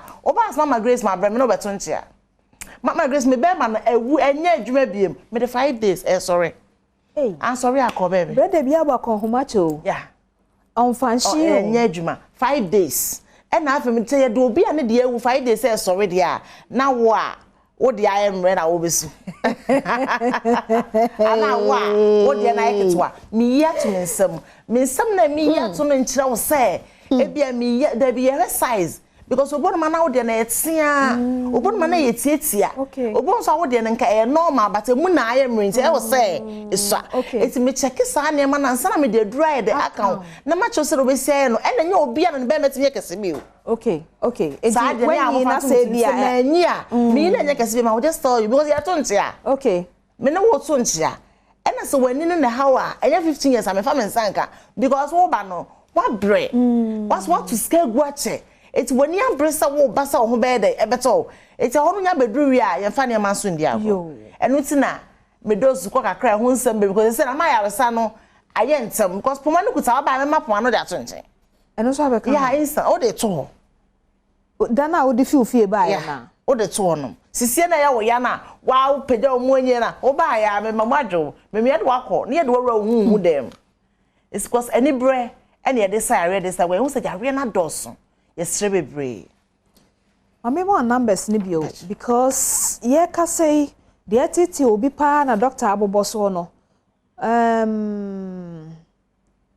osenchia ne de obeto because on pakika keka ni abodi akeke but doctor emane how yesu kra so what I say yes e kana enti no o de doctor say wa we bia ohia onu ankasa no enkomo bi o ho onu ankasa ba o hwe na say o de no enhye da nya no de enkofre no because obi wu so ho no ni kan nye ne nkwansa 0543 320 030 and afi 0246 518-003. Pacho ene usi your personal aid. Yes. Enti personal aid so de bia doctor ne nam. Enti aya no jina yarefo ho hwe no. Na se ofre na Eraba bi ana krachi bi na be de so. Eraba. Ha. Enti o ti eraba bi ne na enye doctor oben no. Enti o de fankra no eja no. Eno ye 0246 518-003.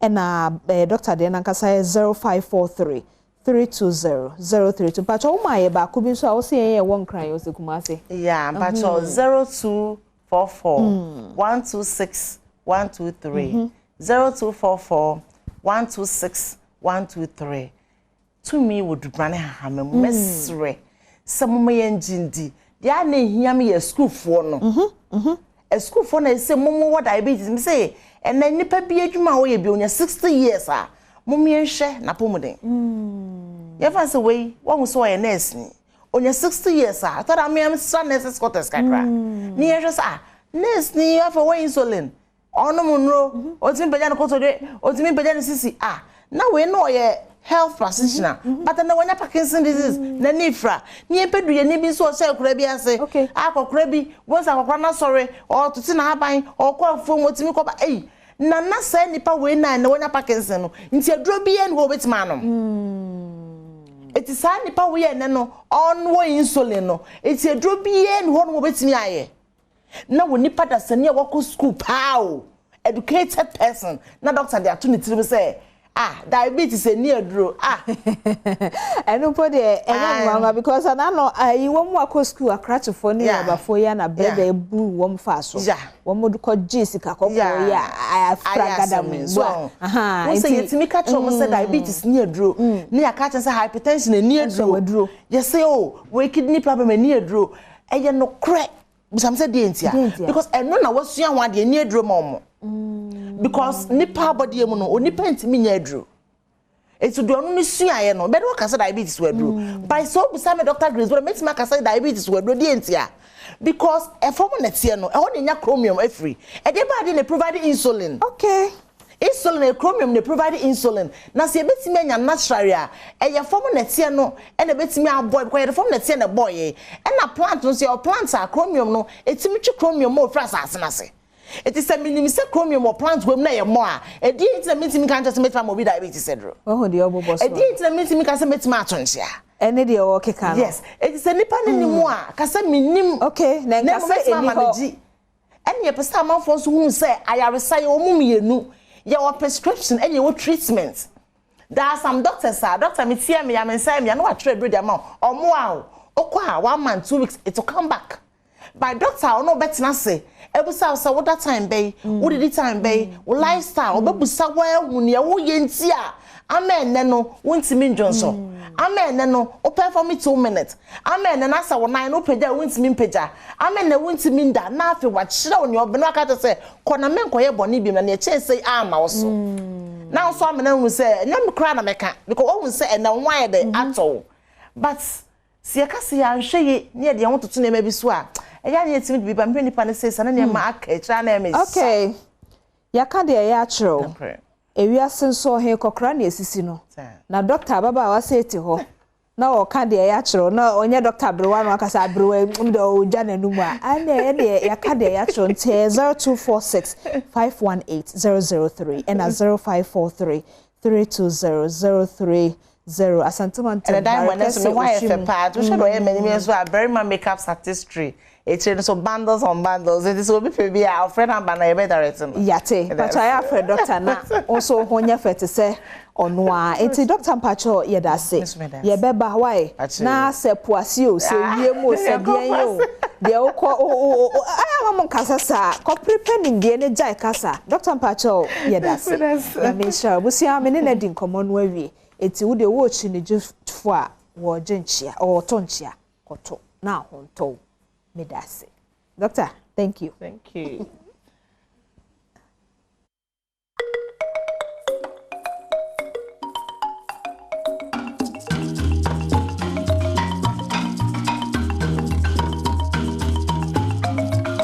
Yare nti obi huna mane. Doctor aba nti ko ho. Na doctor abai. O se wi ase bi ba na ebi ko. Me so me ko. Na ma hen so aba. Na afi odin pensim mo. Adom TV. So, Ebeshia, social media, no baby, about social media. Within the Mamechra Diamond. Good morning. Yeah, that's it. So I'll show you a video. Make I will say, I bring you over some video on YouTube. No, one more domain and that's no. I am me so. Me asu we are just a brave young quenya. The video be a debate to have what to me a share. Near what you say was on also. I am here, Sanya Beya, whom you have been souvenir biashe. A brave ya, we are video be a debate to Hano, who benya biashe, Medase.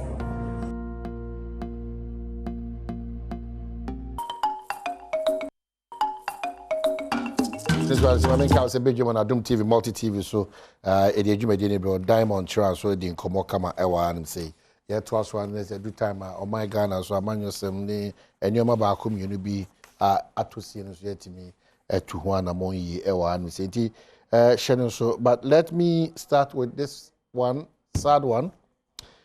Nana Yajiman passes on. Nana Yajiman, wife of veteran Ghanaian journalist and former Ghana High Commissioner to Namibia, Alhaji Abdul Rahman Haruna Atta, died yesterday in Accra.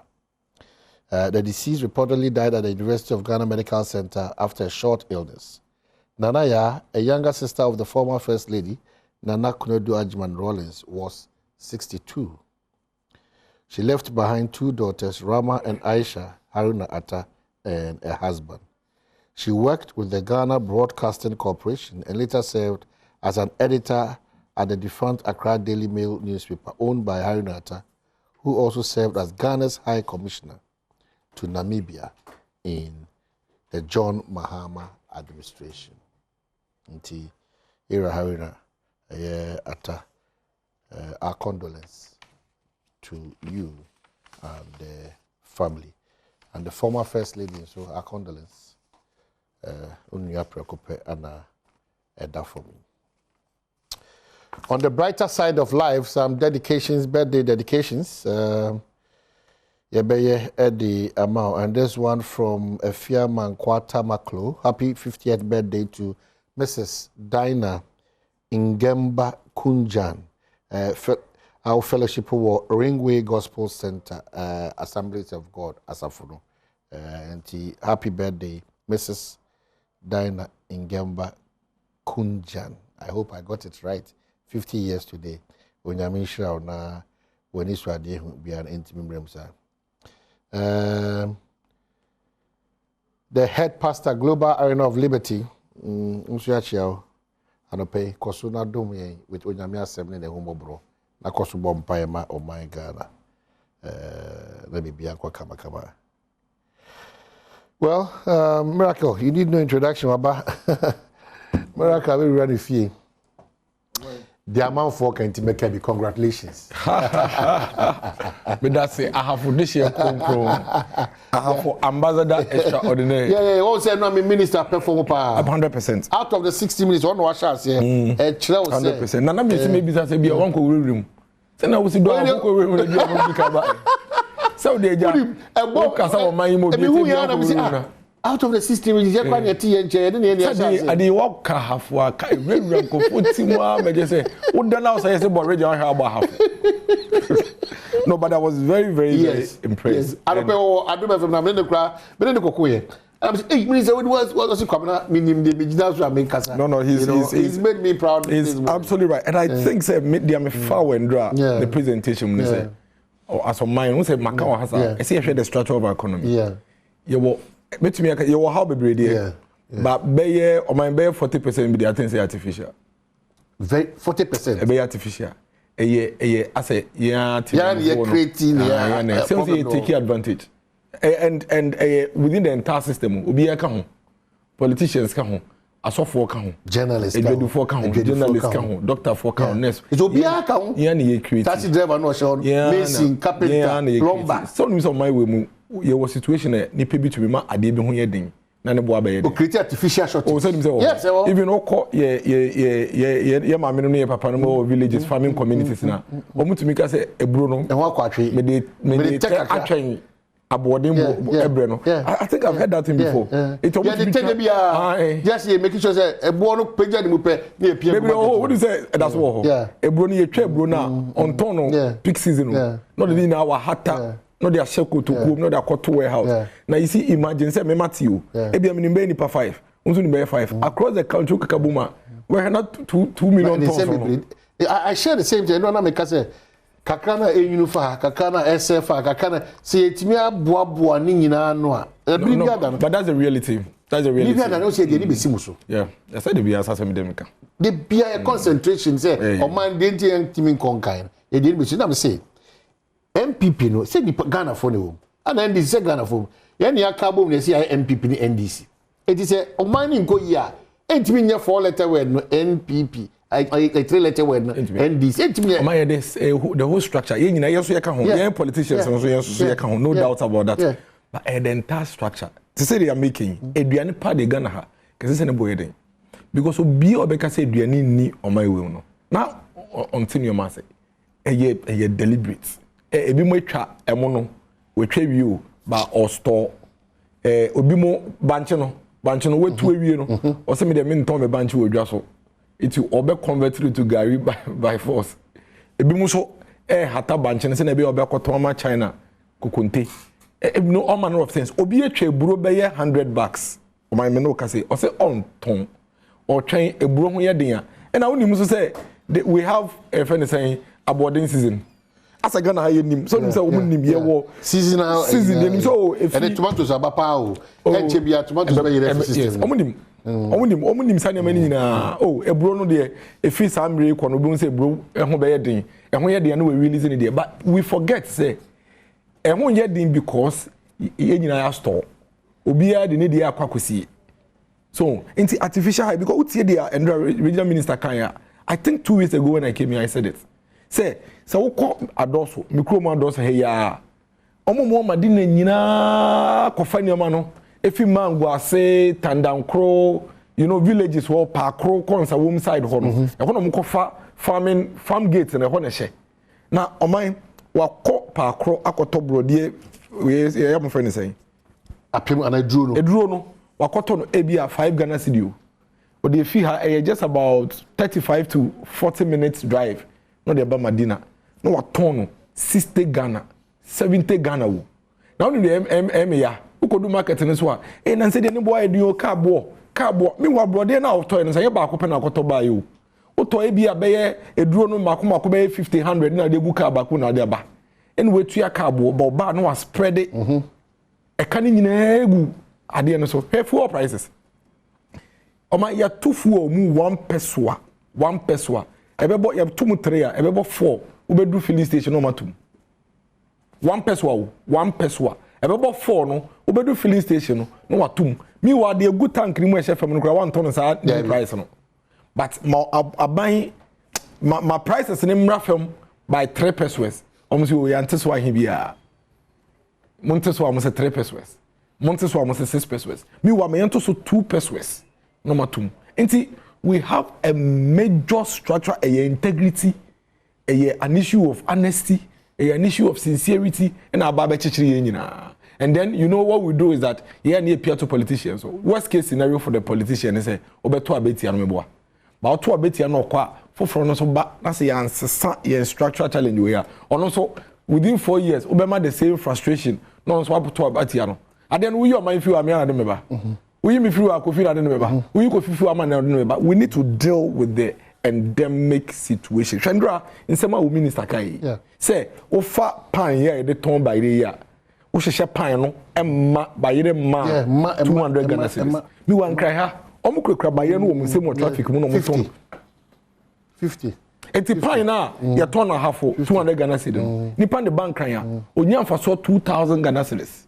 Go be in 1111 no ton 25 with only one excuse. 25. Only one excuse say ne boy dey. Ahia o dey compare profit a wunya na ahia. Eni ye creative inflation no. Because inflation, I am confused are buying a creative inflation. No, say yet me no wo man ye adwin say ye camera ye ton yi e kwan we su yi o say we beton de 10 Ghana me so beton de 10 Ghana ye na agitum say beton de 10 Ghana inflation na e de ama no because nipa na obe pe camera to no oba beduru a oba ha say 10 oba mo say 10 oba we say 10 so na controlled nti e china ye nyina san ba na ye say beton 50 Ghana sa pepepe. And remember I have said this year before. It is something happening within the oil marketing companies, or more filling stations. No? It's a cabal. It is something that is happening there. Because on my own to me in country, let me say, you have to petrol so 7 pesos last month into to petrol so.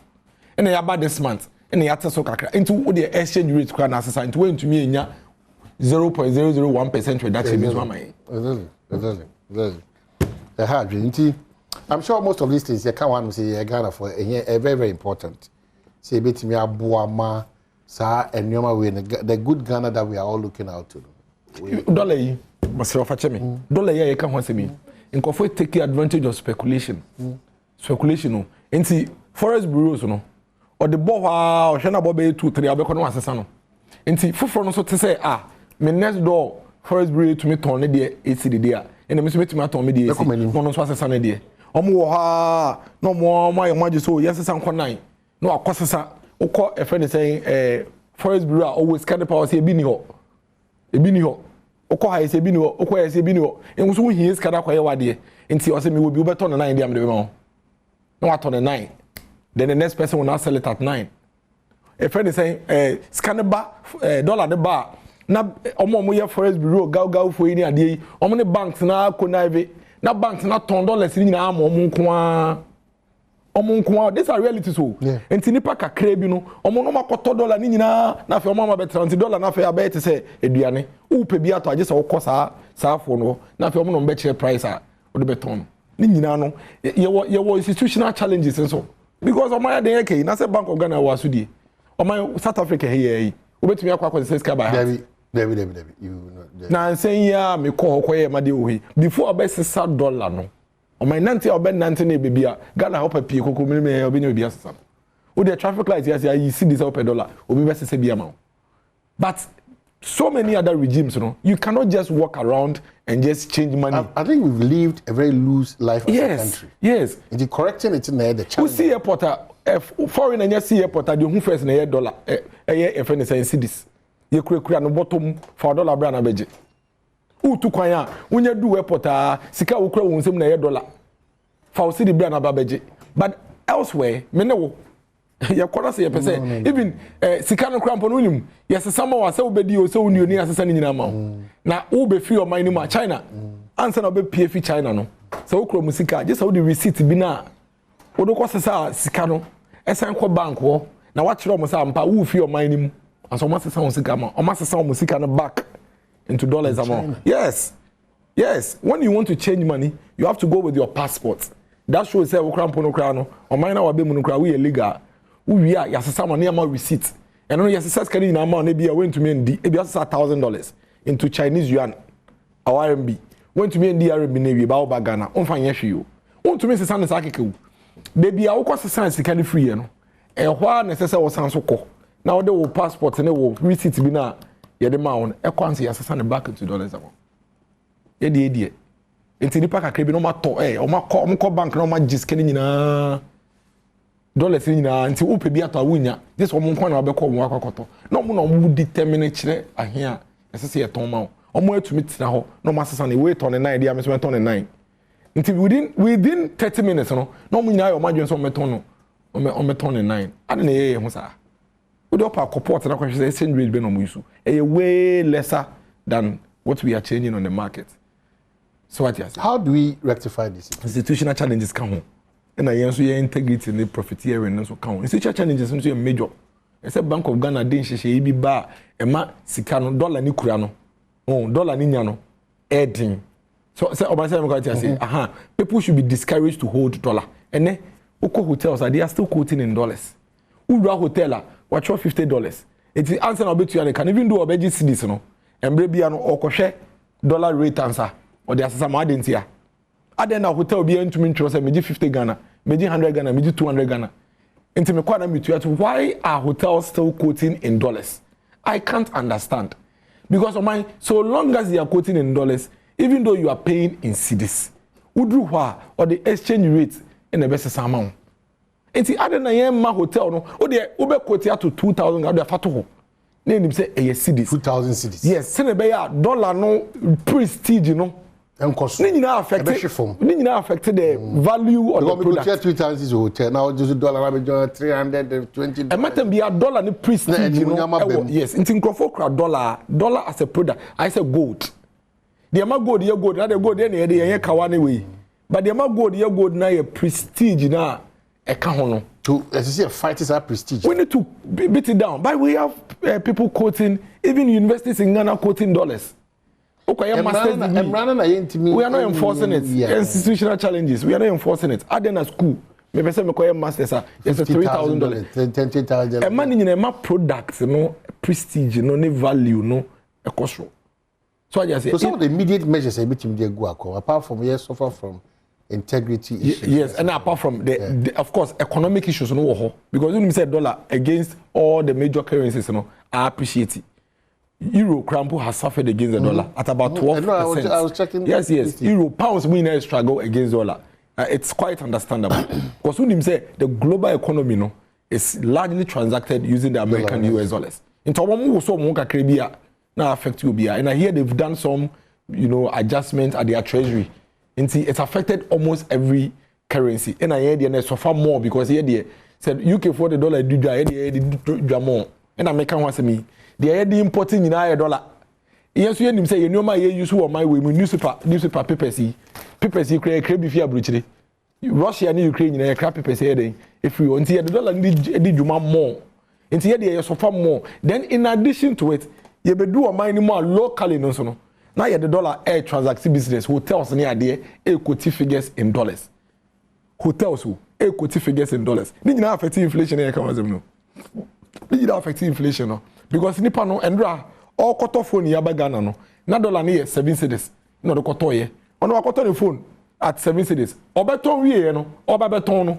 Dollar na say shoot because here transact here man dollar no e shoot fi 7 to 8. On ton is abo one amount because okwakoto bi mo here more dollars.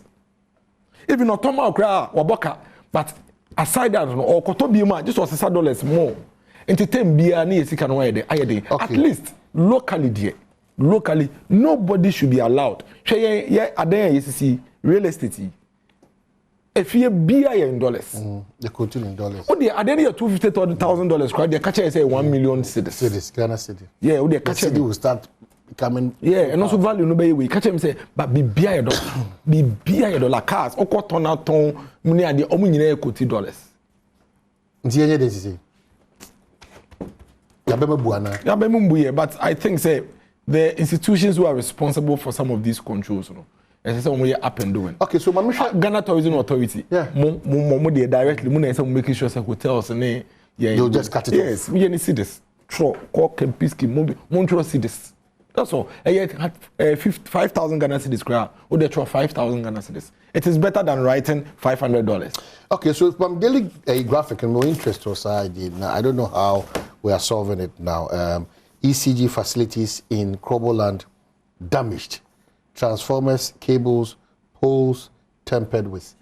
Problem where any problem within the reach of ECG need the energy ministry so and the national security. What do we do again? Because day in day out, and no matter say what Kroboland through the people more Kroboland na aso deni and tiasebia baby free buy. How do we solve this problem? O me da se nansa na me krum chidom hene ekrapim chidom hene manfe hene na manfe hene nana ansasa seku me man no the happy 25th anniversary me free am call street ye anniversary e wo big one nana ansasa seku fine traditional authority. I'm telling you say me kodi MC ahemfo nyina ye me nafofo omu nyina me nafofo ba metumi aka say nana ansasa seku dey not say liaison odoman no he's very passionate about it. He's critical about the development of the people or your contemporary, even though he comes down to our level, engages us. A number of times, I mean, in a year, community inspections, project inspection, you have no idea. On one best in a track seat on a pa. No one for us, best in Yanko. Moko hair got test, Moko hair bola, Moko hair in school, or near basic school, hair classrooms, and Colanity. How is the situation there? Oh, chief, we the monster light in the moment. When you fan the moment. Menya kakra mo so mo fa kakra me kan ne ye got test in the moment. I am yet to see any chief who beat Nana Asase 25 years on the throne. Your bompa is in Yankopon man in Yinche. Na only bin kan. Na 100 years on the yerin indi. Because Nyansa papa say there, as I say, oko ntemsa. Kroboland. Yeah. ECG. Straight away. I don't need anybody to tell me. Say the people of Krobo needs to understand. Say, we are subject to the same laws and principles. They have to understand. Say, it's as simple as that. We cannot pay for their electricity consumption. Or me no.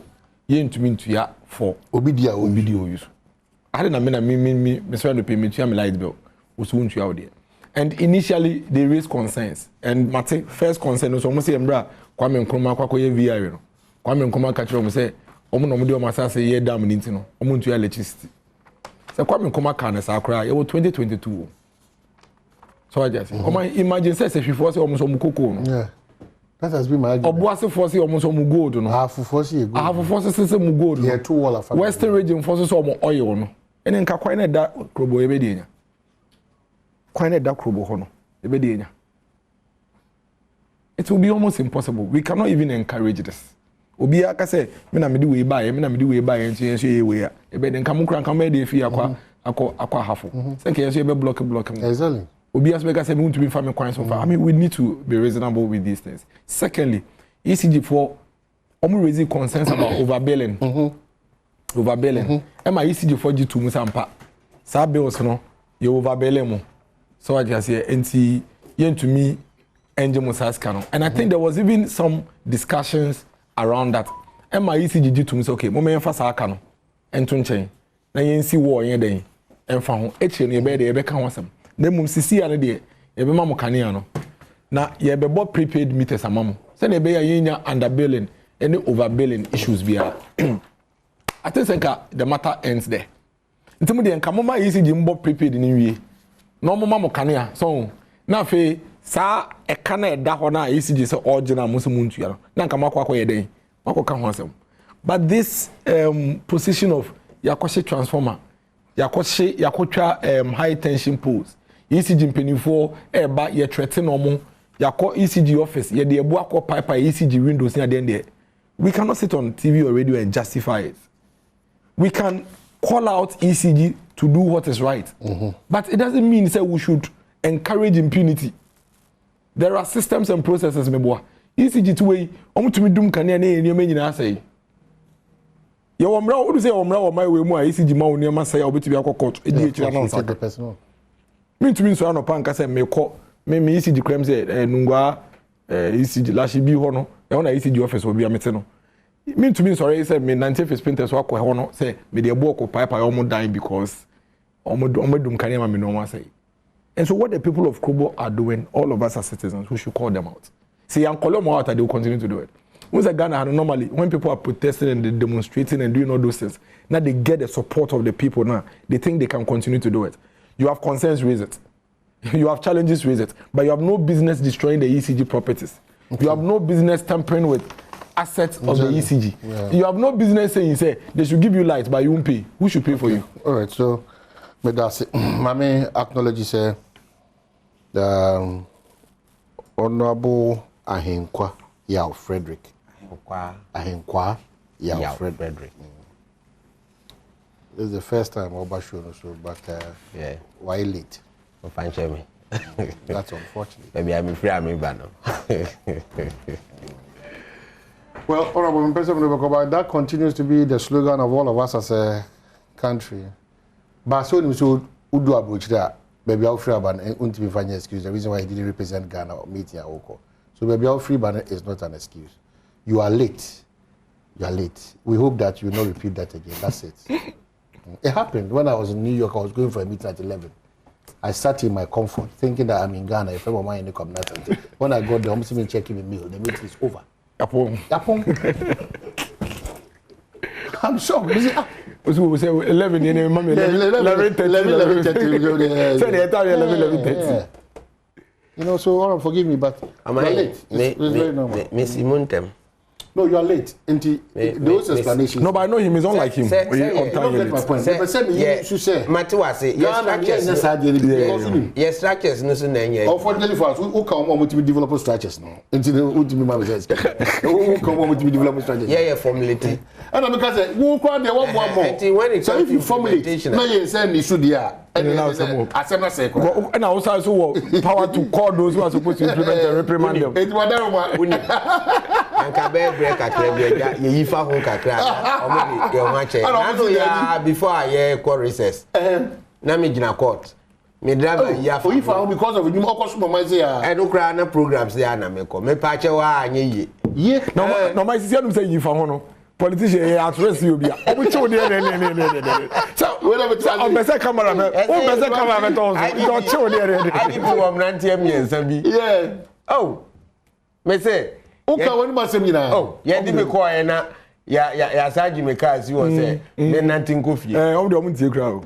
Serious, I said bad am catch you. It took the intervention of the deputy IGP. Me papa you know. Me ofa no nimpompa. Sanaja odi nano shem kakra. Ye ma medical na kofi. Adi che na ye di megina court wo Achimota ho baby. Your court bi wo Achimota ho. Sanity ne dey. Mantu akra 2 penalty units. You give me close to 2,000, 1,800 and something. And then me ba na me di me pass problem yeah. Oga create time loss no so with court no cry there. Me ba dey. We dey member of parliament you be too much Oba me see ya do mu chikwa dey say obe ye bo no be stop we that honorable wo me say so what the pray baby we chow obo tun radio omo dinam branti e mienza bi ani obi anim say IGP branti eni omo cameras this is your omo oh maza omo power but it's good for us. Oh, it's good. It's good, but now kind of. Do you ever be demo? Who planning? No, I'm planning. I got that belly. Oh yeah. Who planning? I'm planning the payment teacher for so. It's unfortunate. Anyway, Akwaba, first time on the show. So proud of you. German nurse. Who's a brown half? It anything brown half? I don't know. I pass a big car by a car. I said I could be just time in our house. We are brown for the family. Oh, Akwaba. So what you saying? Oh, how about I see. Impuntu bibia na mnekwanzo. Impuntu di. Who quite problem? Yeah, challenge is with our roads. Oni amakwata kasa. Especially now before I went on recess, I'm say 2 days before recess, I had the opportunity to ask him on the Yakwan. Yes, some town roads. Yes. I'm say wow. Yes.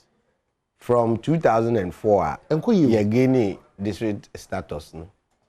Na uko mansimu wana kuhu.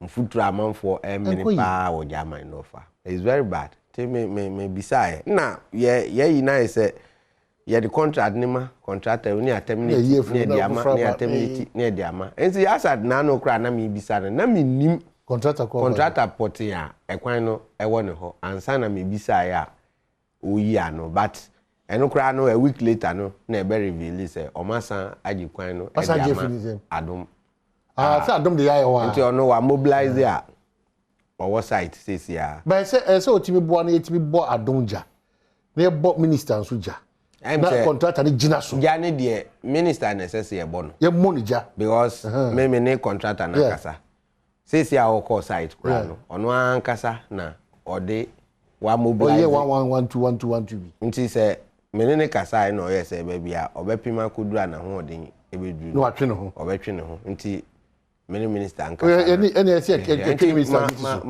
course our quarter say utie dia anything bro half you can leave out the other regions anything bro half concentrate on bro because food basket any catch the minister na be kasa na half minister o say aduane ebuso am e de akwan no so wa nje o jama no so wa and do you know something yeah say unim say when it come to cashew the tina kasa but that's what the na ukohwe expatriates your mo better cashew yeah the tea no mo ba be export akọ enye revenue kitwa na enya for cashew na ye di be to tom sa bedroom kran it's very bad and a situation no cry we also share boundary with our neighboring country Cote d'Ivoire. Do you know Sampa is the largest border town in this country? Sampa. I'm telling you, the largest border town in this country and one of the busiest.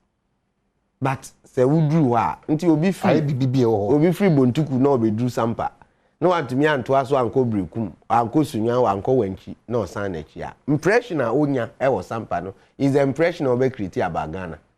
So we need to pay attention to our borders because the biggest border town in the country, and you know business activities of course vibrant because those days when it come to GRE for say omo allocations omo ye ema the various entry routes na tem bia yes CD target ba na say kwan ne nyanti no amanfo a start here omo diverting yoma binum ni nam gonokrum ebinum ni nam other areas looking at it no kra no kai ho no shorter because ufa ha ubetimi a link wanchi no akọ techiman no atu aso tamale na ukwa nti Burkina na ukwa na pese we use paga route you only pass through techiman you hit Tamale road and then you go hamile na pese ukwa udru wanchi you take the route Bole Bamboy and then you go even so, you can even pass through Badwam and then leave Wenchi and eat enclaves and then you continue okay so who German no samoma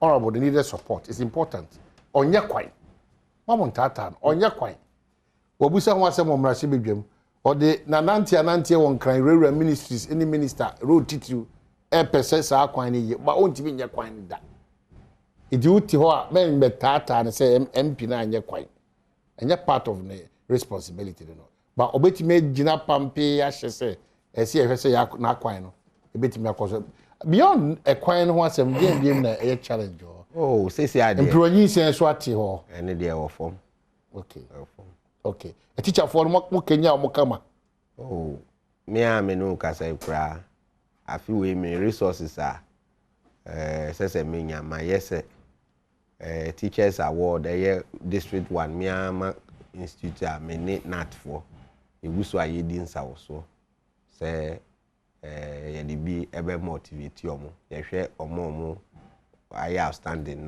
na award omo most of female teachers e wo ho nyina many microphobia engage ya recess ya yakoi ya beba somewhere around the 3rd week of October at least ye wo busume mienu bi no mo ho a eno ye mfa eni agro kranti ma say female teachers ni nyina obi me resource person na obechire omo kwan ya ye fa so ye pan no nku samina any pastries no at least omo so free adwuma ba so me adi aye bibi edi aka ho ene wa wo hwe baby a ye nuanu ma pianpian ye di akodura efo no oh ona bonkene so nka na pinka sira wa ya di ka me nka me no nka e bibi na so mo aneti akomi omo sumi akodu hin be pempen so omo di akoduri na wa hwe amanfo bob na wo man we mu akunchira do kro yen na uji hu a enye you know very well no we already confirm before and then kan e bo ba bi akwakoduru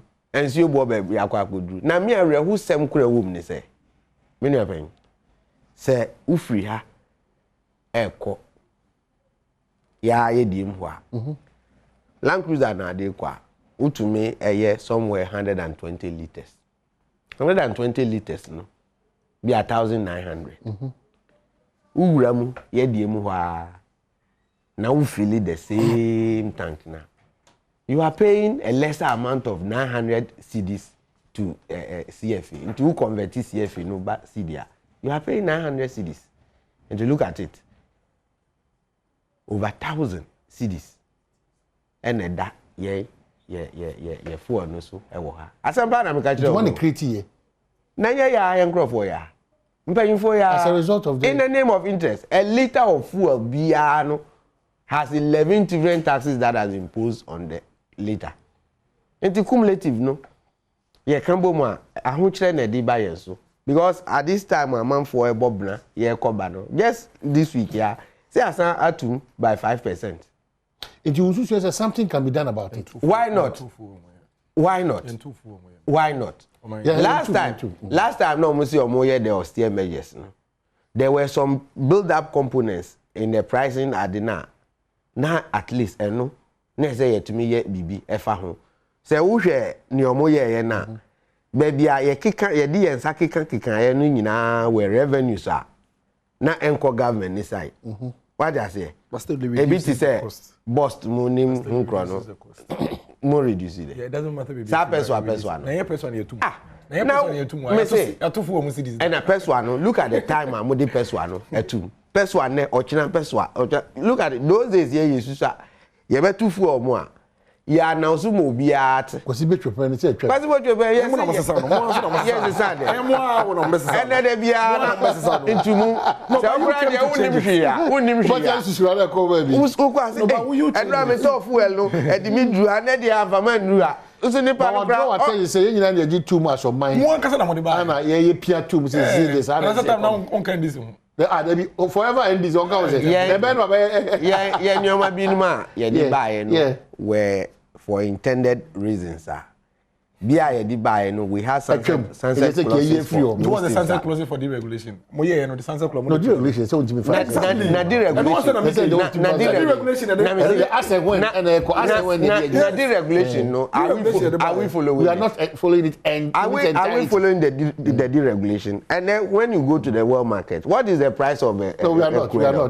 $93 $93 we are but you check it well. Check it well. When it's on that matter. And there's a bit of raising issues. It is deregulated. That's why I was raising issues with the marketers. Okay, marketers.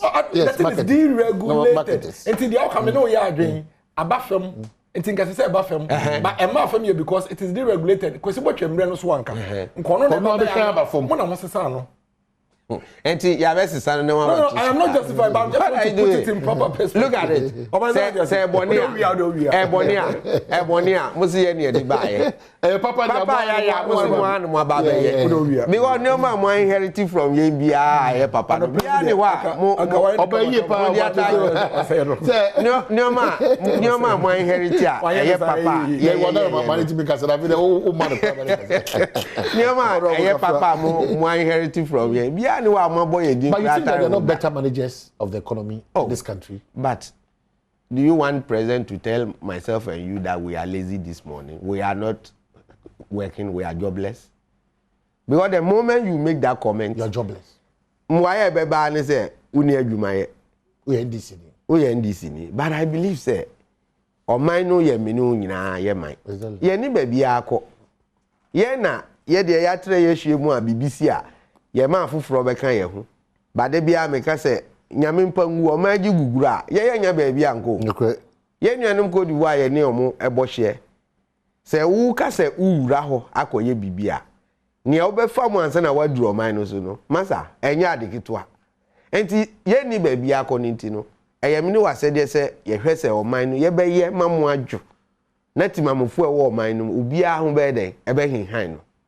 Enti menu say who bisa me say managers of the economy no omo proper managers proper managers say me no ti ha ene ye ka kire say ye dollar no ne ya chi e dia hye tuam ye chi hye tuam no ye san dia koma IGP mani dia two cells ya local cells no e di safwa no a hye botom eno kura safwa ni IGP o ya san dia free no e dia koto vice president office.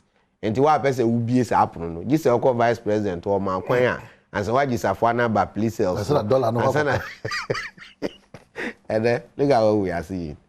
We are hitting for a lot of reasons. What are the reasons? No, don't run away from the reasons. Self-inflicted reasons. Self-inflicted. I'm telling you. What are we doing? Many we na wo ha any of these slogans by say one district, one factory. Me de bia meka, me politics na me ye no. Baby, I didn't call you. Now me the credit, ama. That was one of the best policies. A bangway. One district, one factory. One factory say, "Kodi ye juma, anke be alleviate yen from any situation ye woman." But I think say the sloganeering no overtook the real job. The real job. Where are the factories? Because now your problem back when you say almost everything in this country, the consumables, you export it, you import it into this country. Actually, you import it. Emo, you import it. Oil, you import it. Your money do as say make a sa kuko ma. Why we are men persuasive for na mamomo and no duane from mano. But on your t-shirts, shares one no didi. Your ones use no didi. And the normal binum I will not go into the detail. But what I'm telling you, they say, and then your consumer boost no be brain. Your cra edi framanoni and eba. Burkina Faso, tomatoes if you eba. And I say, CF no, and ECD, unim sunsan so. Dollar and quantity any who I account. The CF is your boy. Look at the major currencies. No, CFA, Aboy Hatchery for no crowd there can Hussein boat. CFA, no. That's not catch it. Check it. We are not member. Who they check it? No, we some democrat. Enti ama pressure and aba CD so. But na make say omampanyin John Drama ni Mahama ne na pamfo etransi hu say. Asichire ya ade a yes say sika e wo ho wo man we mu. At least say ya ankasa ye bomodin e produce bi e wo ye man mu ha. Maybe near ye be crowd ya ba be kan no esubeti bebre. Eno be ma pressure wo ye dollar no so no e CD ni so aye dey akofom because who ko bi man so akokra e de aba ana akoto de aba. Ye nyi CD e wo ho. Gi say who sisan CD no na de aye dey akofa. Just beginning of this year. Na CD ni nam somewhere 6.2 or so. And then I'm saying 10 CDs. Baby num kura benya 10 point something. Enti senka sa policy no ena ya nkasa ya my attention akoswa nyoma ni bebre ya nkasa ye produce e wo ha na kakra bi ne e bekra e dey free baby aba bekan e dey no me yiri senka ho be hin han ye enti say the America no the managers of this economy should revisit one district one factory no me ho baby a ya bobodin last me ko we din SBC ho nanso bibia ni ho bodin na me cho BBC originally constituency German no check it say bi o ha no me catch because me cashew processing factory wo ho eye ni a Chinese for bi ebesi ye John Dramani Mahama penso but o mo ba ya o mbesi factory no and me no who ka say factory na ye white elephant a esi wo bibia go so yes because o mo problem ni say ye toto cashew ni wi a you have to crack it now crack it we nut ni wi a nut no wo ade cover bi e wo ho esese wuyi e no so ne coat no e free ho ansana yatimi aye but next o mo di the state of the art equipment eba na just atumi aye sa anyoma ni nyina but o mo de no we just ye de bia o mo toto no mo akrake nti ehia human intervention machine ni pipe e wi a esese nipa de nsa ebe yi na ne no mo ye ne se uyi a ye ma paint rubber no sa old paint no a ye di e kan dan ho ne use rubber no uyi sa wo de wonsa eyi ya unya full na 5 CDs but within a day no obia ne ho obetimi ayi sa rubber no mienu kra gosh and who say we juma na betra ho the whole day oboka na ye mark wa you are going home with 5 CDs bia nipa na oba no owafuo waja na fuo wa be spend time e wo ho e na ne yire ne mma e wo fie na wo kọ ya mark 5 CDs a day then now this asika no e be kwa akoye so virtually no na omunye nipa e ma omunye adwuma ne bio and one thing about the cashew they say once acid bi wom a very very very corrosive and your mom di omunsa even who share gloves na udi wonsa eyi a ubewie na wonsa ho nyina ayekuro na sebio bibi a me kopa abafie manya bi na me san koso ayare e de abafie so eduru baabi no na omunya human resource no omunya adwuma no bio me wa na omato ni omagu warehouse wo bebre e wo kwan no so ye ka enti nkrofo no they folded up and sold to another company no so em say they are also looking at the way on benya that state of the art equipment no mo di about starting but that's a time on moto free Chinese for no basic ne enye operational okay and this is sad na esi wo no who kotwere bibi etare ho be ka say why one district one factory I want to bibi etare ho many a meeting say the government met the thing is not functioning. So if government has a and I make anything will function. Enye adwuma issue ni say enye adwuma they all can. Mamenka Indians be no motor identify Chinese for no.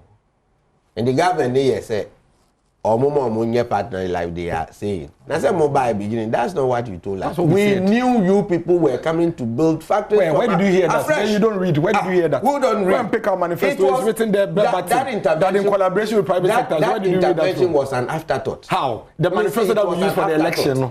You've done a very district. District factory fresh. You don't read.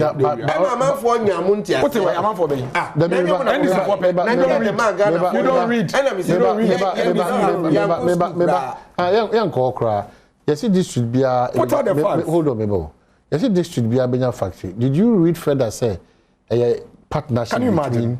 The NBC former candidates liar. Oh, my education also have a Kafra say. Me kwa me tiase se mwana. Na me kwa me tiase se mwana mo se betisi factory. Se mo se nya mwana mo sisi dem aya yonkufa mo the private sector. Did you explain to people? We did. That's NBC who pay and I want to say that. Am I doing this one? Edumizo. You try one back. I said we say ETV and try one back. Because I mean some of these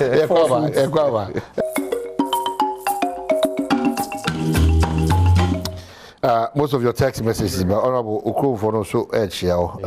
They appreciate your coming. So soon a year. I won't congratulate you a lot. But wait a minute, say Unia na said Alfred Abwaji Unia, dear Sammy. Minimum pa latte. Okay. Okay, but I'm saying latte. What's it? Dear, this is Alfred Abwaji, dear Sammy from Latte. Okay. Obo abaso. Amanfo bebre bo abaso, but menka. Mo abo abaso ina no. Wati ni nyina. Wati ni nyina.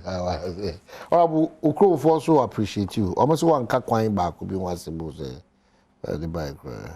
E kwan be na make challenges on dey na okay. Apart from town roads, you know.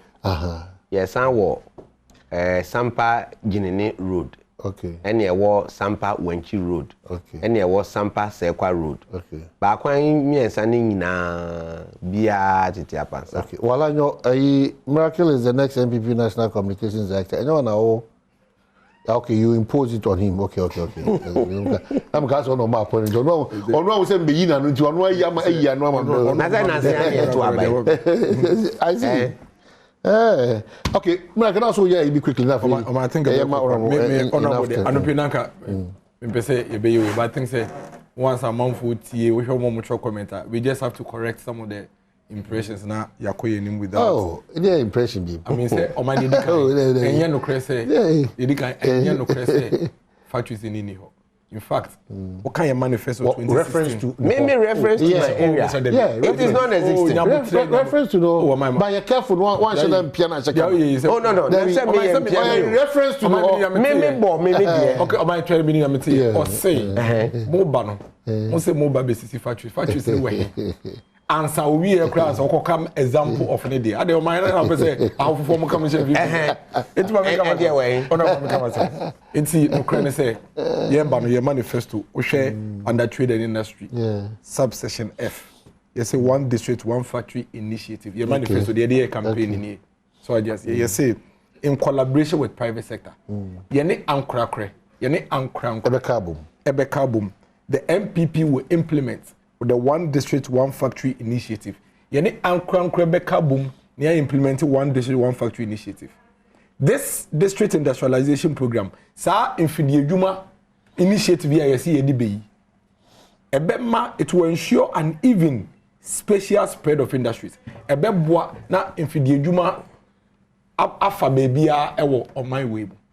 Ye ba ye no, ye ndi Ghana for nyamo. Yene Ankrankraka boom, ema me no ka say 278 of these factories there. Any ankra there.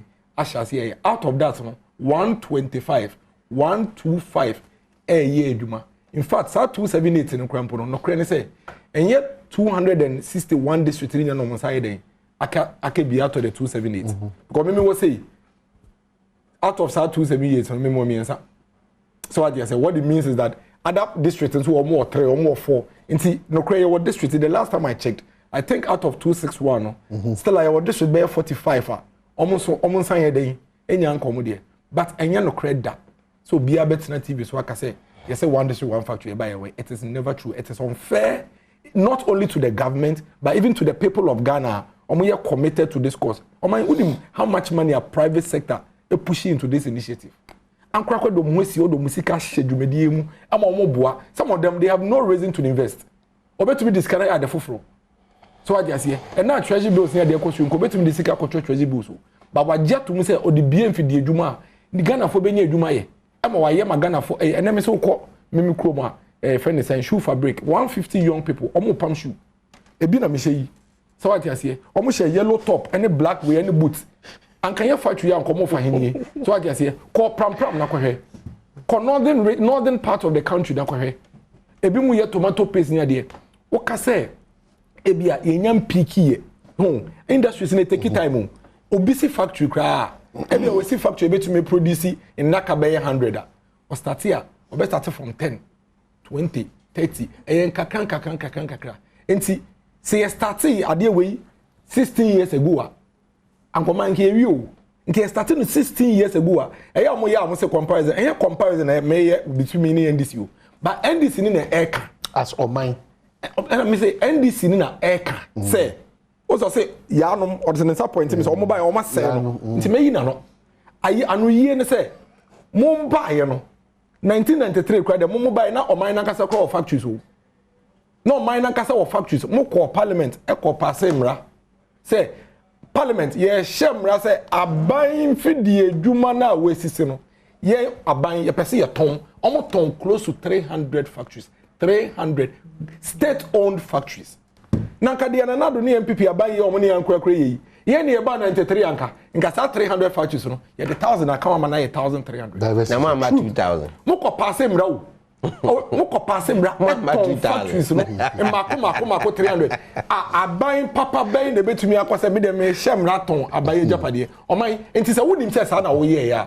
Jai na oman mu misa ye se factories ne wahi. Ma wona bon rapport. Enye wo na wo ba bi me di si echi no. Wadaroma. Ene de se binim se be ye de ya. Enti ne ye me de manu si no wadaroma. No crane say in the last 1 month or say 2 months. Yeah. Actually fuel akofem 3 times. Actually, fuel akofem 3 times. What was the impact? Oh, now you see, almost so. And then fuel na yatoso from almost 80 to 30 cities. Sorry, boom na koye. And one person de koye. Inti yatoso 1%, 6% is impact. Yatoso 1% there will count it so. Na yatoso 1% there was impact. Ye njai sa. Now rather no, ye nyina ye mpe kwan ye be force wa collectively no, ye be contribute towards coming out of this challenge. Me say, and I continue to say, a year na ka challenge ye wo mu no. Eye Ghana han kwa na nke ye wo sa challenge na. O man ka me kwa me metra TV so. Na mo ko America, uko UK, uko Germany, uko Indonesia. And I was reading say Indonesia, is in Norway, almost about $174 billion. And almost lose. When say Norway, you're one of the countries. Or mine kasa or investment to outside the country. Yeah, for the last time I check here, see a chess can be the four. They have lost close to $174 billion as a result of the dip in their stocks on the global market. And see, there is a global challenge. In dealing with this, in dealing with this, the propaganda, the untruth, the lies will not help. It will rather deepen the woes. And when you do that, they are not. Master Planner Junior Kentampo say, we have 12 factories in Bruno, 11 in Bruno East, 6 in Ahafo. Some are completed and others are in various stages of completion. It is all over the country. Honorable should commend the government because in their time, they sold it. Our factory was not established in the Bronga. They sold it. Oh, Papa. Yeah. I'm saying, I know na me maka me say me 2 mra na ma kyerɛsie. Say bi obi a suneti ho a nsuo na eto anabo na free soro ba obi ade ne nsa ekata neti. Me dey me mpeso aso me represent me nkrofo. Any kind of say. And it is everywhere. Factories ya who can say ye buy is ye share biasia and kanya no ni ewu. Look at Commander Sugar Factory. One of the laudable projects. Who should be answering to that? Ye Ramahama at buy. No. You why inherited it. Yeah, sugar. Sugar. What are you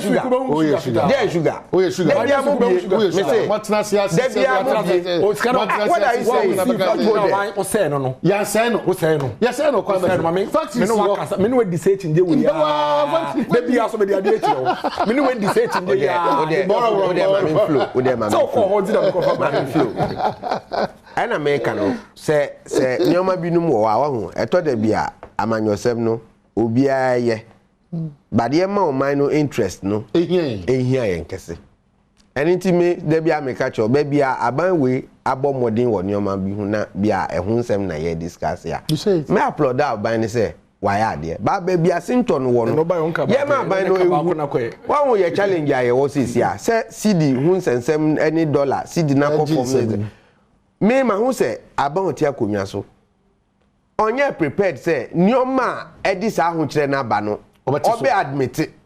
Because a problem wo not the very cause of the problem no why admit say ade we na di me akotibia we mu a it will be difficult to get it will be difficult for you to solve it. And then nyoma na ma me say what is the cost of the high dollar bisa where me you want the can obi busia twitwi di amu aje na ma dollar no and na ma dollar busia twitwi di amu aje na ma dollar me say me exchange rate na say me ka kire o say ya ka kire mo say no busia na ma dollar exchange rate because me sha say me ka kire can you imagine me can you imagine among some of reasons